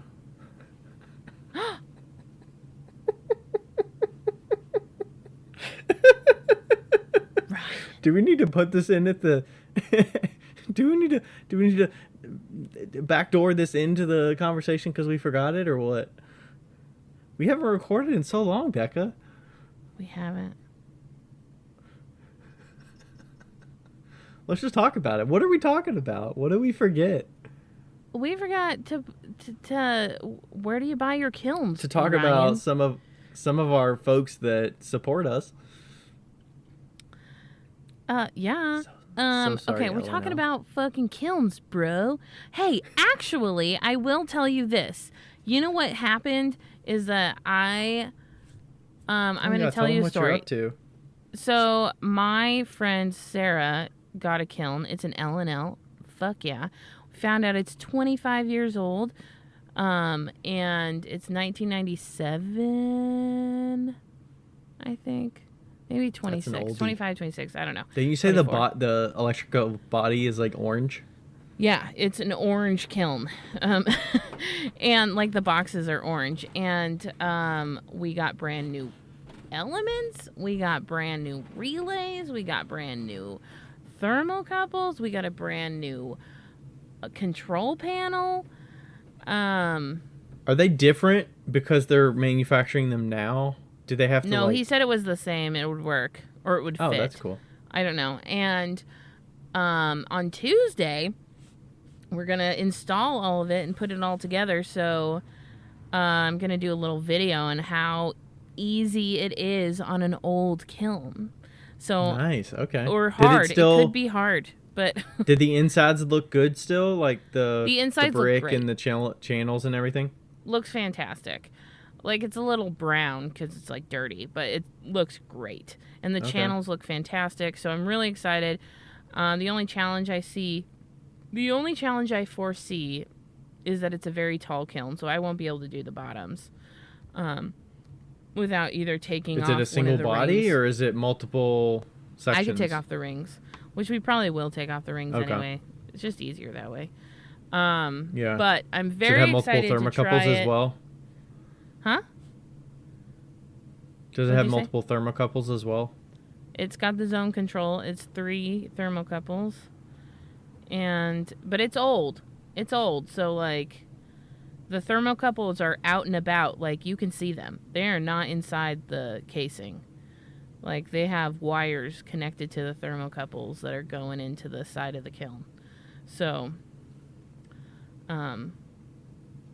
yeah, it's like the first zone controls that they did, I think. I don't know. But I'm very excited to try. I was like, I have never changed L&L elements before, so I would love to try. And I've never, Sweet. ever volunteered to change elements before. So if Becca is volunteering to change elements, that's got She to is mean fucking something. in it to win it here. In it to win it. So yeah, I called directly to L&L. I think that you can do that and just like order them directly from L&L, or you could probably go to their website, which is Hotkilns.com. hotkilns.com. So, yeah. Have you installed your new Did you kiln just yet? basically tell them? Did you just have to tell them your model and all that, and they were able to pull up like, this is the relay you need, this is the elements you need, here's the thermocouples and all that stuff? Yeah. Yeah, Sweet. I talked to somebody that I knew, but I imagine you could just call and order direct, because that's what you do with that's how you order almost all the other kiln elements too. I don't know about Scut, but you call Conart correct like directly. So, yeah. So yepperonis, and Ryan has still yet to put his brand new kiln in the basement, but it'll happen eventually. It's gonna have to happen because we have to buy a new zero-turn mower that's gonna be stored in the garage. So I have to get pottery out of the garage into my vehicle for my shows coming up, and I need to get the kiln out of the garage into the basement. Nice. So we can fit the mower in there. Anyway, hotkilns.com. Thank you, L&L. Hotkilns.com. Man, they were like, wow, they already dropped the sponsor that quick. Jeez. Holy shit. Well, I mean, technically we would have done it at like 1 hour, so we're not that late. That's all right. We're a little bit better than a 2-star crew. We like to keep it surprise so that you can't skip it, because you shouldn't. Exactly. It's all educational anyway. Anyway, so I got Speedball. We're just like so good at even back just to jumping Speedball. back in. Speedball Back under to glazes. Speedball. You got the amethyst. Did you try the amethyst? Well, I got the amethysts. I got the purple from them at Insika, and then I tried it on some of my earrings, and it is shiny, like glaze shiny. Really? Like shiny, like not dull at all. What if you rock tumble it? Still shiny, because I did. Really? Like, I put them on the little balls for my dingleberries, and they stuck to all of the other pieces because they were that shiny. Wow. So I don't know if it's... Do you have the amethyst? Have you used the amethyst? I have used amethyst. I haven't used it very much. And the tests that I have don't have glaze on the bottom. Don't have underglaze on the bottom. So I don't really know what it looks like unglazed, if it's really shiny or not. Because yours don't have glaze on them, so... I know some of them have a little more of a sheen than others. No, this is glaze shine. But... This is like Gersley shine. Wow. So I don't know if I like if it's the way I'm firing. Maybe it's my clay? I don't know. Like the yellow was perfect. And the yellow that you gave me was like perfect. And the other one was good too. So was it real chunky? Did you add Darvan to it or anything? I I've added heard Darvan. some people say you did. I added Darvan, but the amethyst was still super fucking thick. So I don't know. Okay. I mean, I heard from somebody, rumor, it might be a rumor, I don't know, that if you add Darvan, it adds a sheen to it, or it adds something to it that changes the final look of the piece. Besides yeah, but I added Darvan to yellow too, and it didn't change it. So I don't really know. I use more of the violet than amethyst. Amethyst was a little chunkier for me when I was testing it. Yeah. It will definitely need Darvan if I use it again. But the royal purple and violet came out better for me. yeah, I've used royal purple, and it was good. It still had a tiny, tiny sheen to it, but it wasn't was a little like sheen. The violet was more matte though. You might like the violet. okay. I've used I the don't know. violet probably on 10 or so pieces. I can't like remember which bottles ones they're and sending mugs me, and stuff. but And they come out good. It comes out more matte. Like I wouldn't say Okay. the violet. The violet's probably the least sheen of those 4 purples they have. fucking purple, man. Purple and pottery. Fuck it. What if you Also- mix? Yeah, I was gonna say, what if you mix a little white or something to it, or made it a little lighter? I don't think it'll matter because, like, I don't know. I need to do just a full test of that, like, on a fidget stone or something to see what it looks like brushed. Uh huh. I don't know. Yeah. It was just should. really strange. I wasn't expecting it, honestly. What were you doing with those underglaze tests that you did? Didn't you do some underglaze tests with fidget stones? What were you doing there? You mean my little sprinkles?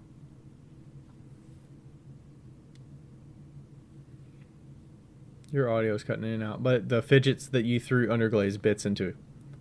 Oh, yeah. I had, like, little sprinkly bits that I threw in underglaze, and I just had them in a cup because I'd been, like, saving all of the weird little sprinkles that I had, and I just put them into the fidget stones, and now there's, like, fidget stones with little color pops. It's kind of fun. Nice. Was that all with your dark star clay? Yeah. Okay. But some of them have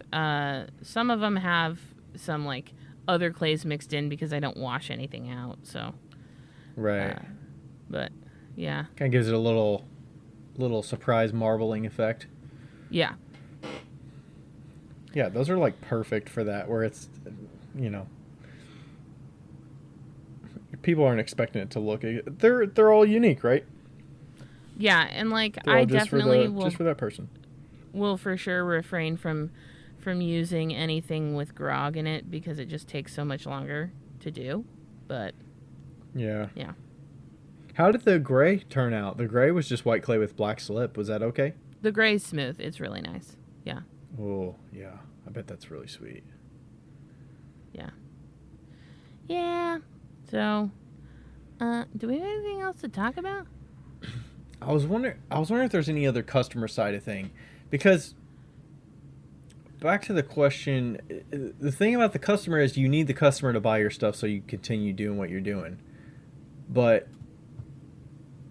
you don't necessarily want to rely directly on everything they say and everything they like and tailoring it just to them. Like it's more about you like finding the people that like the thing that you like making. More so Right. than like trying to be like, okay, other people have success with this thing. Customers seem to like this thing that this person makes, so Yeah. I need to make some of that. I have firsthand experience that when you work for the customers instead of yourself, you just burn out. And is that like a commission kind of?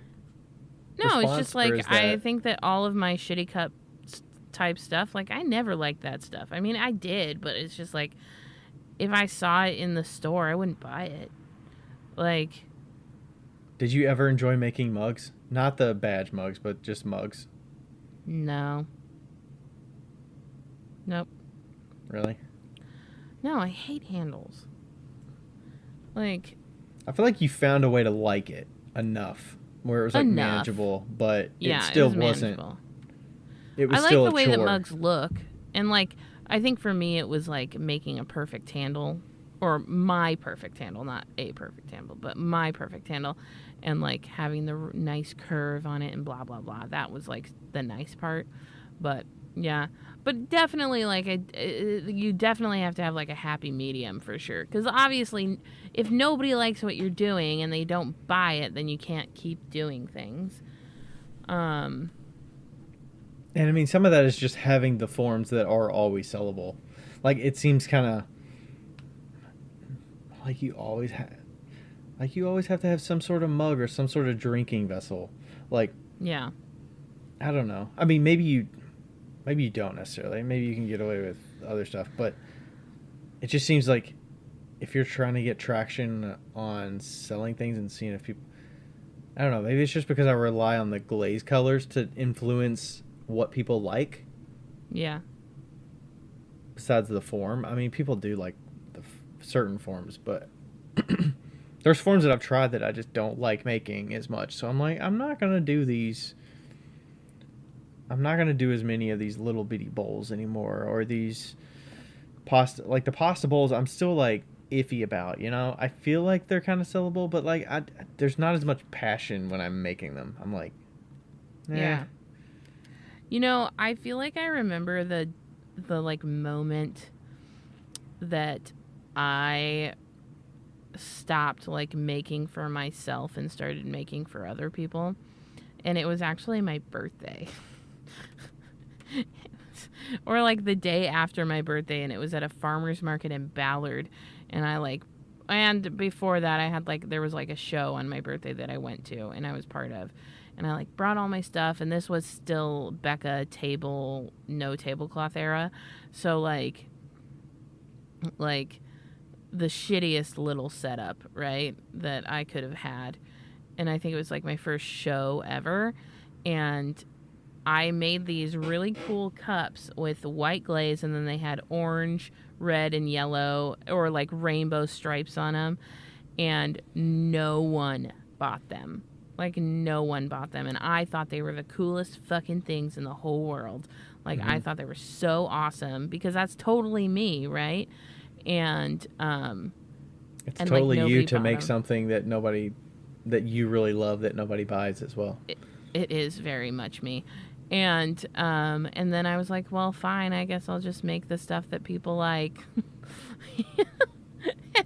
And then I did for 4 years, 5 years, 6 years, 7 years. I don't even know. Yeah. The thing is, I think you could really love a piece, but the more that you bring it out to a show and it goes back in, it you grow to resent it almost. It deteriorates you. It like it's just a reminder that people don't like and it's like, this is the thing I'm most passionate about, and I have to keep bringing it home. People don't love it. They don't love the things that I'm really passionate about.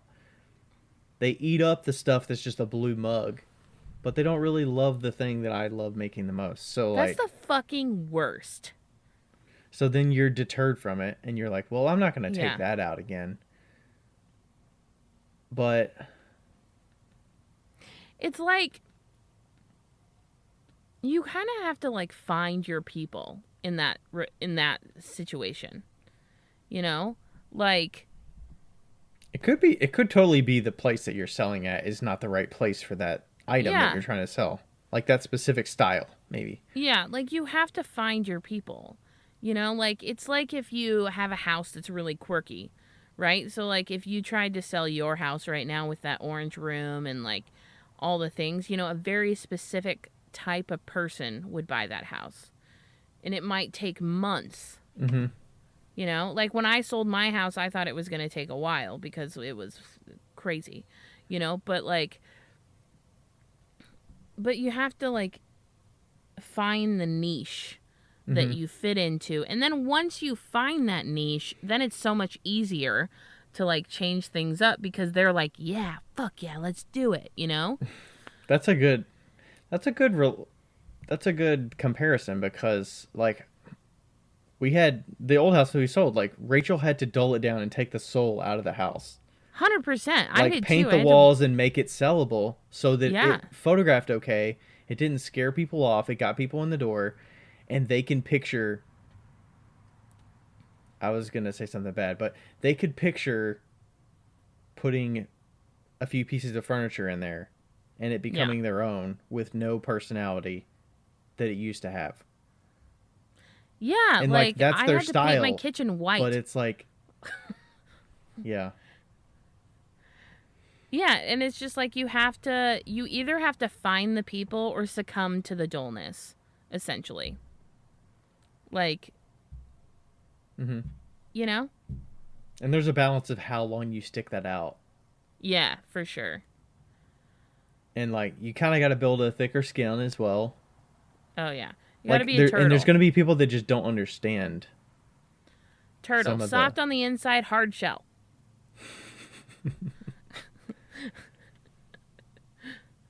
But I don't know. I mean, maybe, I don't know. It depends on what you're motivated by too, partially. Like, do you get a little boost when you sell the thing? Like, like I get boosts when I sell in volume because it's like, I feel accomplished. And then I get to go back to the studio and make more volume. Yeah. When somebody buys a fancy cup for me, it's like fucking fuel in the fire. It's like, holy shit, people will buy this stuff. Like, whoa, whoa, whoa, you know? Yeah. When I went to that sale in Washington and I was like on the cover of their like advertisements with my really shitty picture, I was like, holy shit. Okay. What does that mean? I mean, like, I was like, okay, I guess I'm doing this. Like, this is it. Like, not People that I are wasn't coming to already... expect this. Is that what you mean? Yeah, like, people are coming and they're seeing this and they're, like, coming here for me. Like, some people came there for me, but, like, but it's just, like, I approve. It's like when Starbucks, like, wanted to have me in their store back in 2014 when I was total shit. It was like, oh, no, okay. I guess we're doing this. Something caught their eye. Like, I got to step up to the plate now. Yeah, like, okay, I guess we're fucking doing this. Let's go. You know, like, it just is like, okay, like, where do I press start? Yeah, it just, like, kind of fuels the fire, and it makes you more excited to do it, and yeah. Yeah, another feeling I was thinking you were going with your statement when you were talking about the moment I knew that I was making for the customer. I thought you were going to go the route of, and I sort of had this, it's a show before, but like you have things out and people buy a specific thing and they buy a lot of it. So you now have to fill that void by going back to the studio and making more of that thing to fill that so that you can be ready for the next show. Like the soup bowls were that for me because I was figuring out pricing and I was way under pricing and stuff like that. So they were selling out. So it's like, is it something I enjoy the challenge of making more of, or is it a burden? Yeah. Like, for do sure. I want to refill this, or is it like, Yeah, was in the hoping moment you those- say, I don't want to do this, not if it's like a shitty day. Like today was a shitty day, you know, except for we got ice cream and Whole Foods hot salad. But like, when you're like, fuck me, I don't want to do this. That's when you're like, oh, let's reevaluate. Let's get on the thinking block and decide if we want to keep doing this piece, you know? Yeah. But also you have to, I mean, we keep talking about you have to experiment, but the, like, if you're applying, like we're applying for shows and stuff, right? I've got rejected to a few shows too this year. And I actually got feedback on one of them. I think I told you about the feedback, but Oh, yeah. one of them said, ask for feedback if you want the feedback, and we'll give you some jury feedback. And some of the results, maybe I can pull it up while we're talking here, but you have to balance that you're trying to set yourself apart so that you are, in the jury's eyes, worthy of being in that show, that you are different enough. So if you do just set into the cycle of making what all the customers want, like, that may not be enough to differentiate yourself from other people that are in the same medium as you, to get into those shows. So, like, that's part of it too, that you need to push yourself for your own sake, so that you're trying something different and setting yourself apart, but also,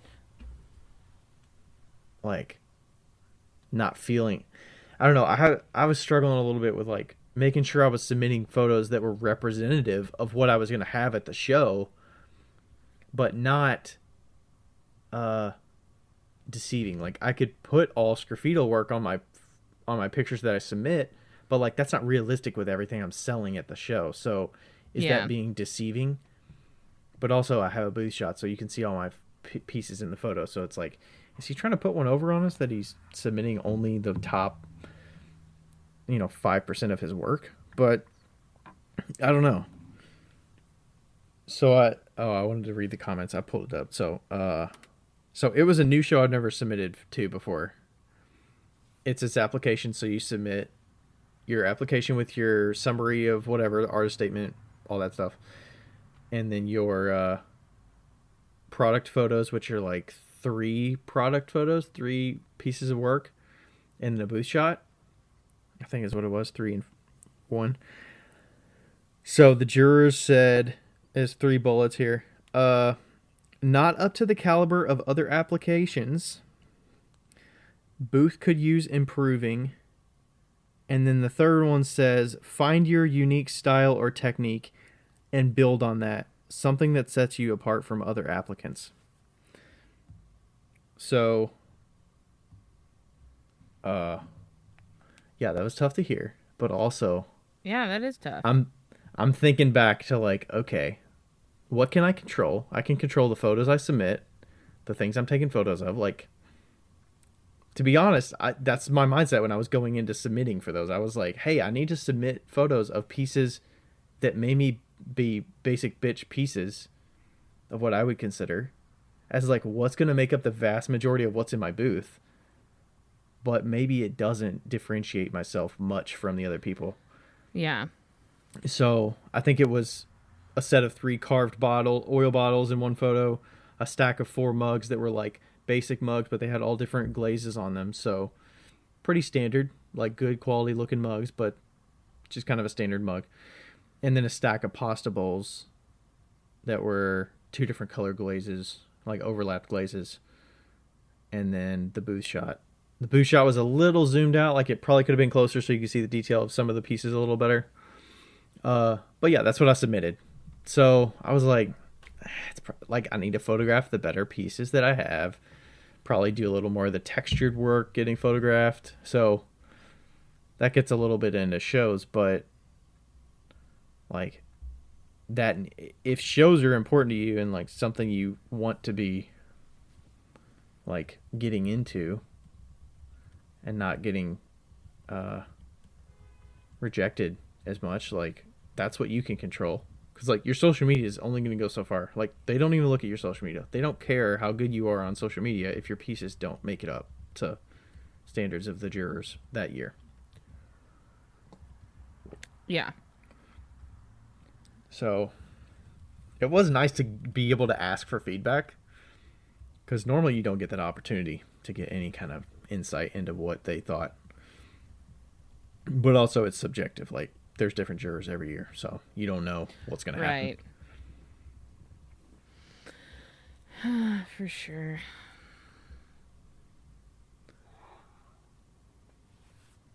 But I'm still going to apply. There's some that I got waitlisted for like 3 times or like 2 times, and I'm rejected twice, and I'm like, I'm going to fucking get into the show. That's like me and my cucumbers.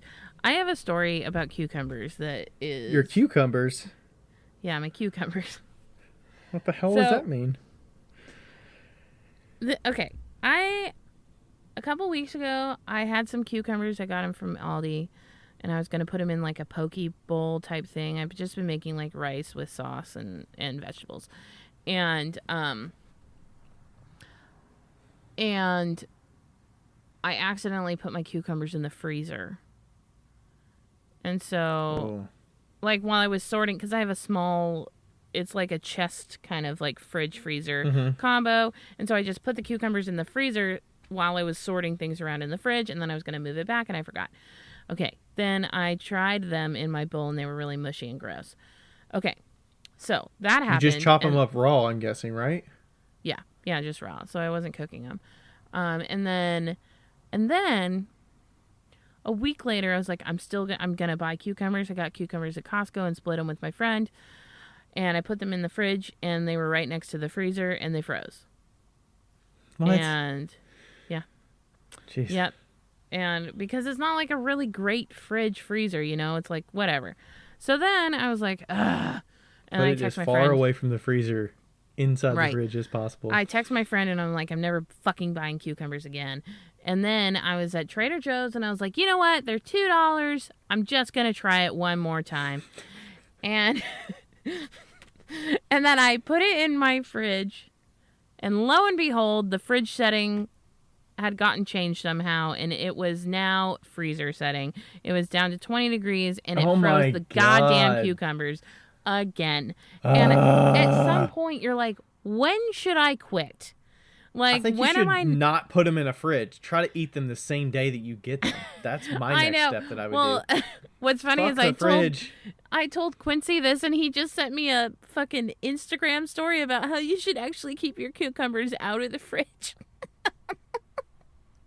It doesn't seem like a fruit that would go bad quickly. Like it seems doesn't. like Yeah. So it's kind of like anyway, a potato. You just leave it out, right? yeah, if I buy another cucumber, it will be not put in the fridge. Jeez. But it's like that thing where it's just like every time I was like, no, it's going to be fine this time. It's going to be fine this time. And it just wasn't. But like someday it'll be fine. Yeah, I don't know. There's some of that like why do we do this? Why do we keep doing something over and over? And there's like it's like you're building a callus to it. Like you expect the failure or something. Yeah. I mean, I don't expect to get rejected from certain shows. Like I was like, man, I'm gonna get into that fucking Cherokee Triangle show this year, the one I got waitlisted for and like missed out on. Yeah. I was like, I'm gonna get in that fucking show this year. I missed it 3 times already. Like, no way. Fucking denied. What the hell? Denied. It's the thing is, when I get into it finally, I'm probably gonna have a shit sales day. It's probably gonna be like $700. Like I'm not. It's not even gonna be worth it. And I'm gonna be 100%. like, what the hell? I did all this work, all these years. I built up all this hype, and I fucking shit the bed. Like, I think the thing for me that it really makes me mad about like the applications is that you're paying to apply, and then like you don't get that money back when you get rejected. So you're like, great. Like I could have gone to a casino and I would have felt better losing my money. Like it. Like $50 down the drain, and like it's one thing when you're only applying in one category. Some are $50. $50 no, but to apply? I had to apply in 2 categories for every single one. So it'd be like a $25 and then another $25. And ceramics. Shit. Yeah, so it was like every time I was like, fucking shit, man. Like that's why I was like, I'm not fucking doing shows anymore. Like I don't want to apply for 2 separate categories and get denied in 2 separate categories and lose like $100. If that show was $50 to apply, like that's fucking bullshit. Damn, I didn't think about that. Why don't you just apply in the jewelry category? Jewelry's really hard. I'd be better in ceramics, honestly.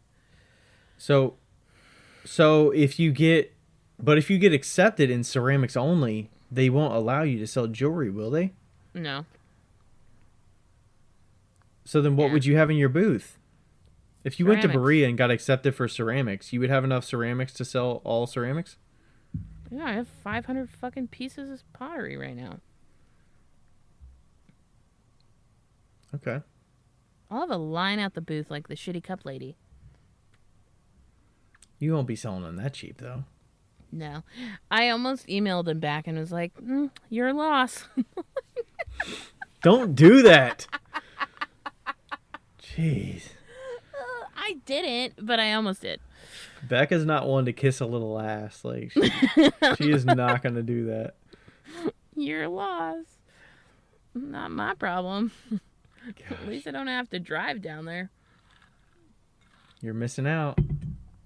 I know. And Deanna's going to be in it too, and I'm really bummed. Oh, it really? Would have been it would have been the three of us, and I was like, damn. My parents are going to come visit. They're going to come down for a day or two. Yeah, and I'm going to Atlanta, like, after that, because Andrew has his big wholesale show, and it would have been, like, on the way, so that's a bummer. I still might come. Okay. We'll see. And I'll, like, walk up to one of the people there, and I'll be like, this is what you missed out on. Bitch. It's going to be great. This is my third or fourth time doing it. It's going to be awesome. You're going to fucking kick the ass people in there. Korea. The people there are so nice, and, like, Yeah. the other potters there are cool. The town's just super, like, small town, but yeah, I just love the vibe there. And you're, like, in the mountains, so it's, like, beautiful, and I mean, it does, like, rain really hard at least one of the days, pretty much, but I'll be ready. You'll be ready. Lloyd, do you want to hold hands? Oh, no? Okay. The thing, I don't know what, I'm trying to think of what comment got under my skin the most of those three. I think it was the fucking booth thing. I'm like, how do I improve my booth without looking like everybody else with the fucking pro panels? Like, I don't want they pro want panels. you to have pro panels. I don't They want want you to fucking have pro panels. Fuck pro panels. Like, your booth looks really good. Like, I get it. It's just fucking tables with a tablecloth, but I think it was my issue. I think it was a zoomed in thing. I bet it's just an old head person that's just, like, expecting pro panel booth. Maybe I'm just putting judgment on them. No, you're not wrong. Like, I feel like those jurors for those shows are expecting, this is my biggest pet peeve.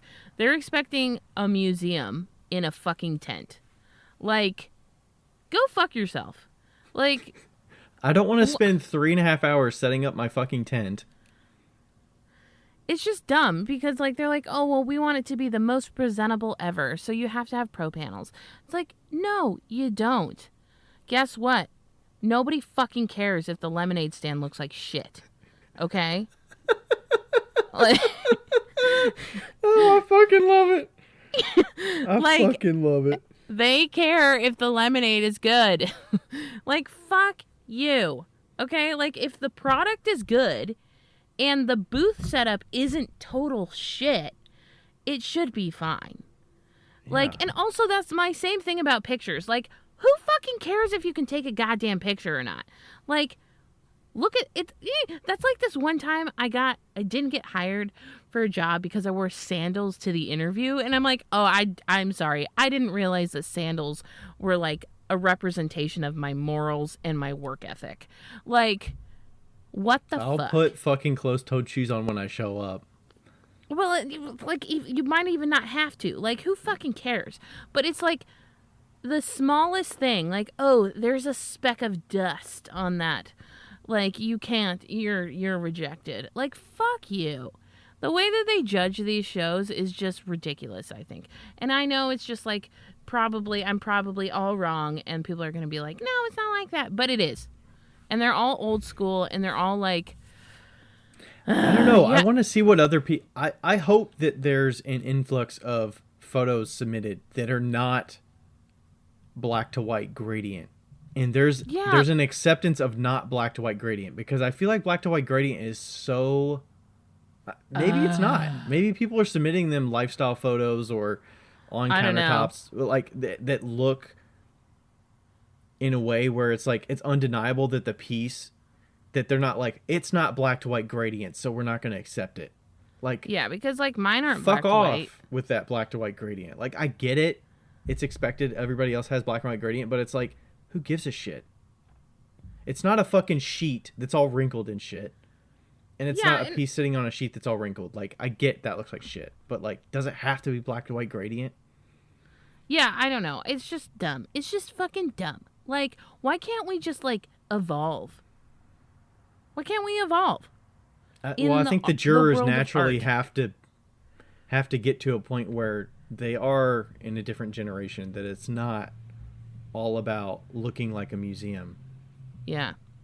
Like, That's the you whole have to have fucking pieces thing. that are so amazing that are not going to be sellable at all to the vast majority of patrons. Right. Like, it is a fucking museum on grass. Like, fuck you. It's fucking grass. Like, they put straw in front of your booth at Berea. Straw. Yep. Like, and guess what? The food vendors don't have to look nice. Like, I think your non acceptance was because of the number of potters that are allocated to the show that return. I think It's that's probably absolutely why okay. you didn't get in. no, I'm fine with that. I'm actually fine with Berea, and I understand that it's a very heavily pottery thing. Totally fine with that. I'm just saying, like, there's, like, when things happen, it looks like a fucking shit show. Like, when it rains or when something happens, it's on fucking grass usually, or a street. Like, we're not setting up in the Taj Mahal here. You know, like... and they're like $800. Like, fuck you. Yeah. Like, I mean, I'm okay to a point with, like, make sure your tent top is white. Like, I get that because it is beneficial to have a white tent top, but like some of I don't know. I almost feel like when you submit for those with a booth photo that's not pro panels or is not like built structures that are very like pedestal like, yeah. and pieces are very sporadically placed where it's not overloaded. It's like, I'm here to sell this. Like, there's an assortment of things on my on my table. It's not knick-knack bullshit. Yeah. Like, I don't understand what they mean by improve the booth. Like, I'm not gonna do pro panels, and I'm not gonna build out these huge structures that I've got to assemble at the show that are crazy. Especially when you've never had issues with what you've had. Mm-hmm.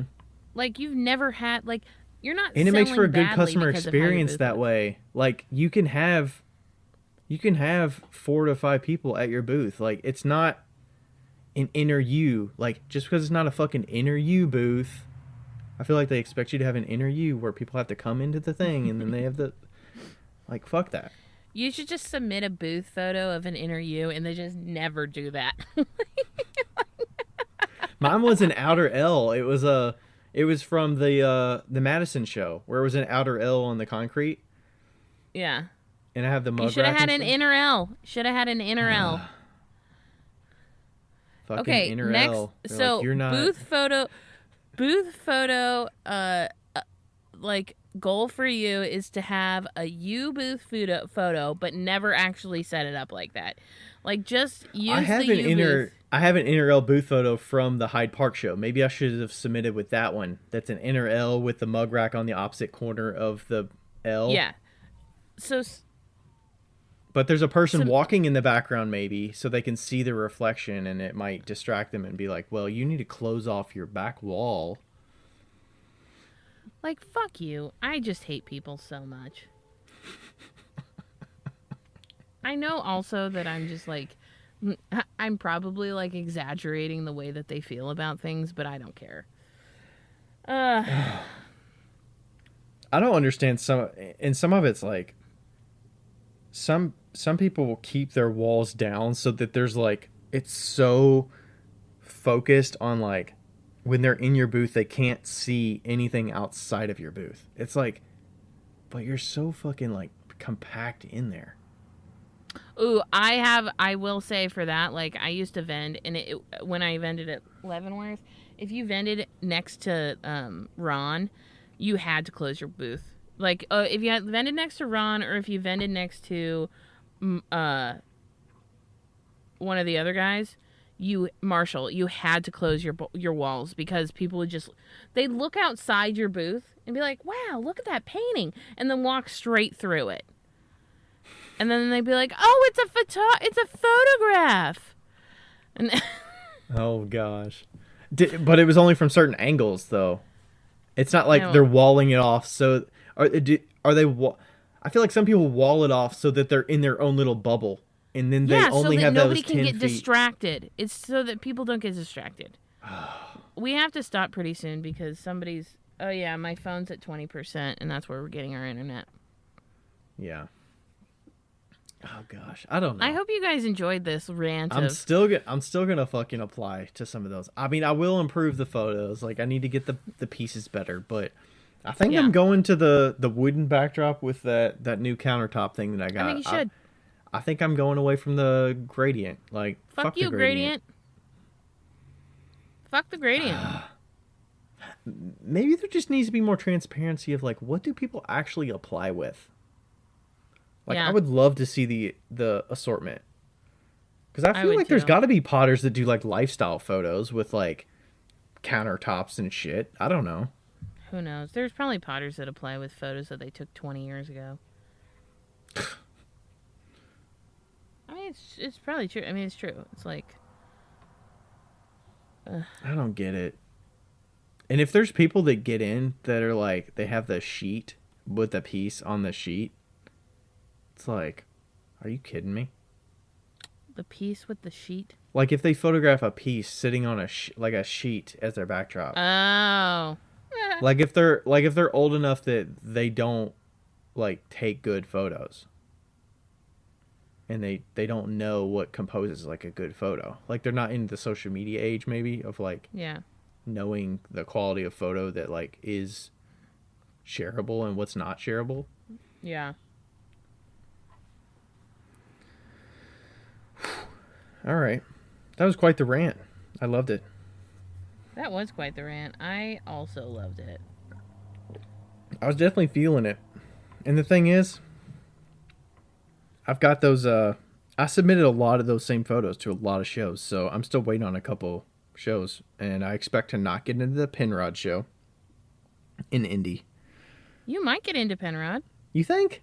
No way. Yeah. No Maybe. way. Yeah. We'll see. Yeah.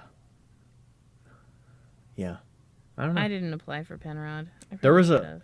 okay, so there's a new show that I found out about today because the Cincinnati Coffee Festival emailed us about the Louisville Coffee Festival. I think it's like a big fucking event for people in the business, and I was like, "Oh, do I want to apply for this?" And then I looked at the booth fee. It was like a 5x10 booth is $1,200. Fuck that shit. I Nope. was like, no. There is one other. They had the map and they had one other potter in there, but it's like a wholesale potter that has a like factory in Minnesota. Sunset Hill. No, it's not Sunset Hill. It's I want to say it's like Denby or something like that. Oh, okay. Denbury or I don't know. They're in- Dunby. what is it? I think it's Dunby. Denby. But they're there. I'm like, yeah. I mean, maybe I would get connections with like Yeah, other it's coffee. Denby. Denby. Yeah. I was like, I would get Pottery. some connections with coffee shops that might want to sell stuff, but then I'm getting like, I got to really rely on wholesale to make that work and make Yeah. that happen. I'm like, I don't really want to do that. So, but I am looking forward to the coffee festival, the Cincinnati one. Like that was Me fun. too. That was fun last We year. did really well at that one. I'm curious how I'm gonna do because I'm not gonna have the shitty cups, and I did make a lot of money from shitty cups, so we'll see. Well, you'll get those repeat customers. They'll come back and they'll remember the other stuff, or you'll Yeah. get some small stuff like fidget stones. Yeah. Get the little fancy cups. Are you still making the mini fancy cups too? The sipper size, or were those just one-off smaller ones that you aren't really making anymore? I'm making minis. Yeah. Yeah, the $49 ones. Yeah. What about the espresso ones? You made a lot of espresso ones. You wouldn't make small espresso ones? You didn't like making those? I did not like making those. Okay, that's not going to happen. Yeah. We'll see. We'll see what happens. It's a long ways away. Yeah. You are doing a show this year. You're doing that one. I'm doing that one, and I'm doing this. I am doing a few shows. I'm not We're already like, signed up. I'm not like not doing shows, but We've already got the group set for the Backyard Craft Show, so we'd have to squeeze you in if you do want to sell there. The invitation's open. I know. I'm just gonna have a table probably. It's up to you. I'll set up around the tree. Just don't imposter the backyard show. What if I do? What if I show up in my van and just open up the doors? The cats are gonna be roaming and stuff. Oh yeah, they'll be roaming. Carlos won't For want you sure. selling out front. What? I said Carlos will not want you selling out front. Oh, come on, Carlos. You'll have to take it up No, with him. we'll see. I think it's I can't remember what date is it? June or July? June 17th in Louisville, Kentucky. Okay, well I'll probably be there. Come see us. I'll It'll be set a up good on the time. deck. There you go. Nobody's gonna come up there except for the people that are selling there and hanging out. But Yeah. just get down in the yard. You'll have a table in the yard. There you go. Yeah, we Yeah, got some I'll new just put folks in stuff it this year. It should be good. I'm excited. Yeah, we got some postcards this see. time. Woo! Trying out the postcards. Nice, Old school nice. marketing. Nice, get it. All right. Okay. I don't think we have anything else. No, We hit 2 hours. I don't know how. Me Rants neither. included. Yep. All right, All that could right. have been cut down to maybe 45 minutes, but we'll see. It could have been 25 minutes. We're a 2-star crew. 1 star for you, 1 star for me. That's right. That's all we need. Okay. All Bye. right. Thanks everybody. Bye. Yo, yo, yiggity, yo. It's Becca here. Hey, just so you know, thank you for listening. And also, we have... What do we have again? A Patreon. We have a Patreon that you should go, and if you want to donate to, you could donate to it. If you don't, that's cool too. But just Google Wheel Talk Podcast Patreon. Don't do the other one, because there is a Wheel Talk on Patreon, but it's not us. So make sure you get the right one. It's in the show notes. And also, leave us a review because they're fun to read. Okay, bye!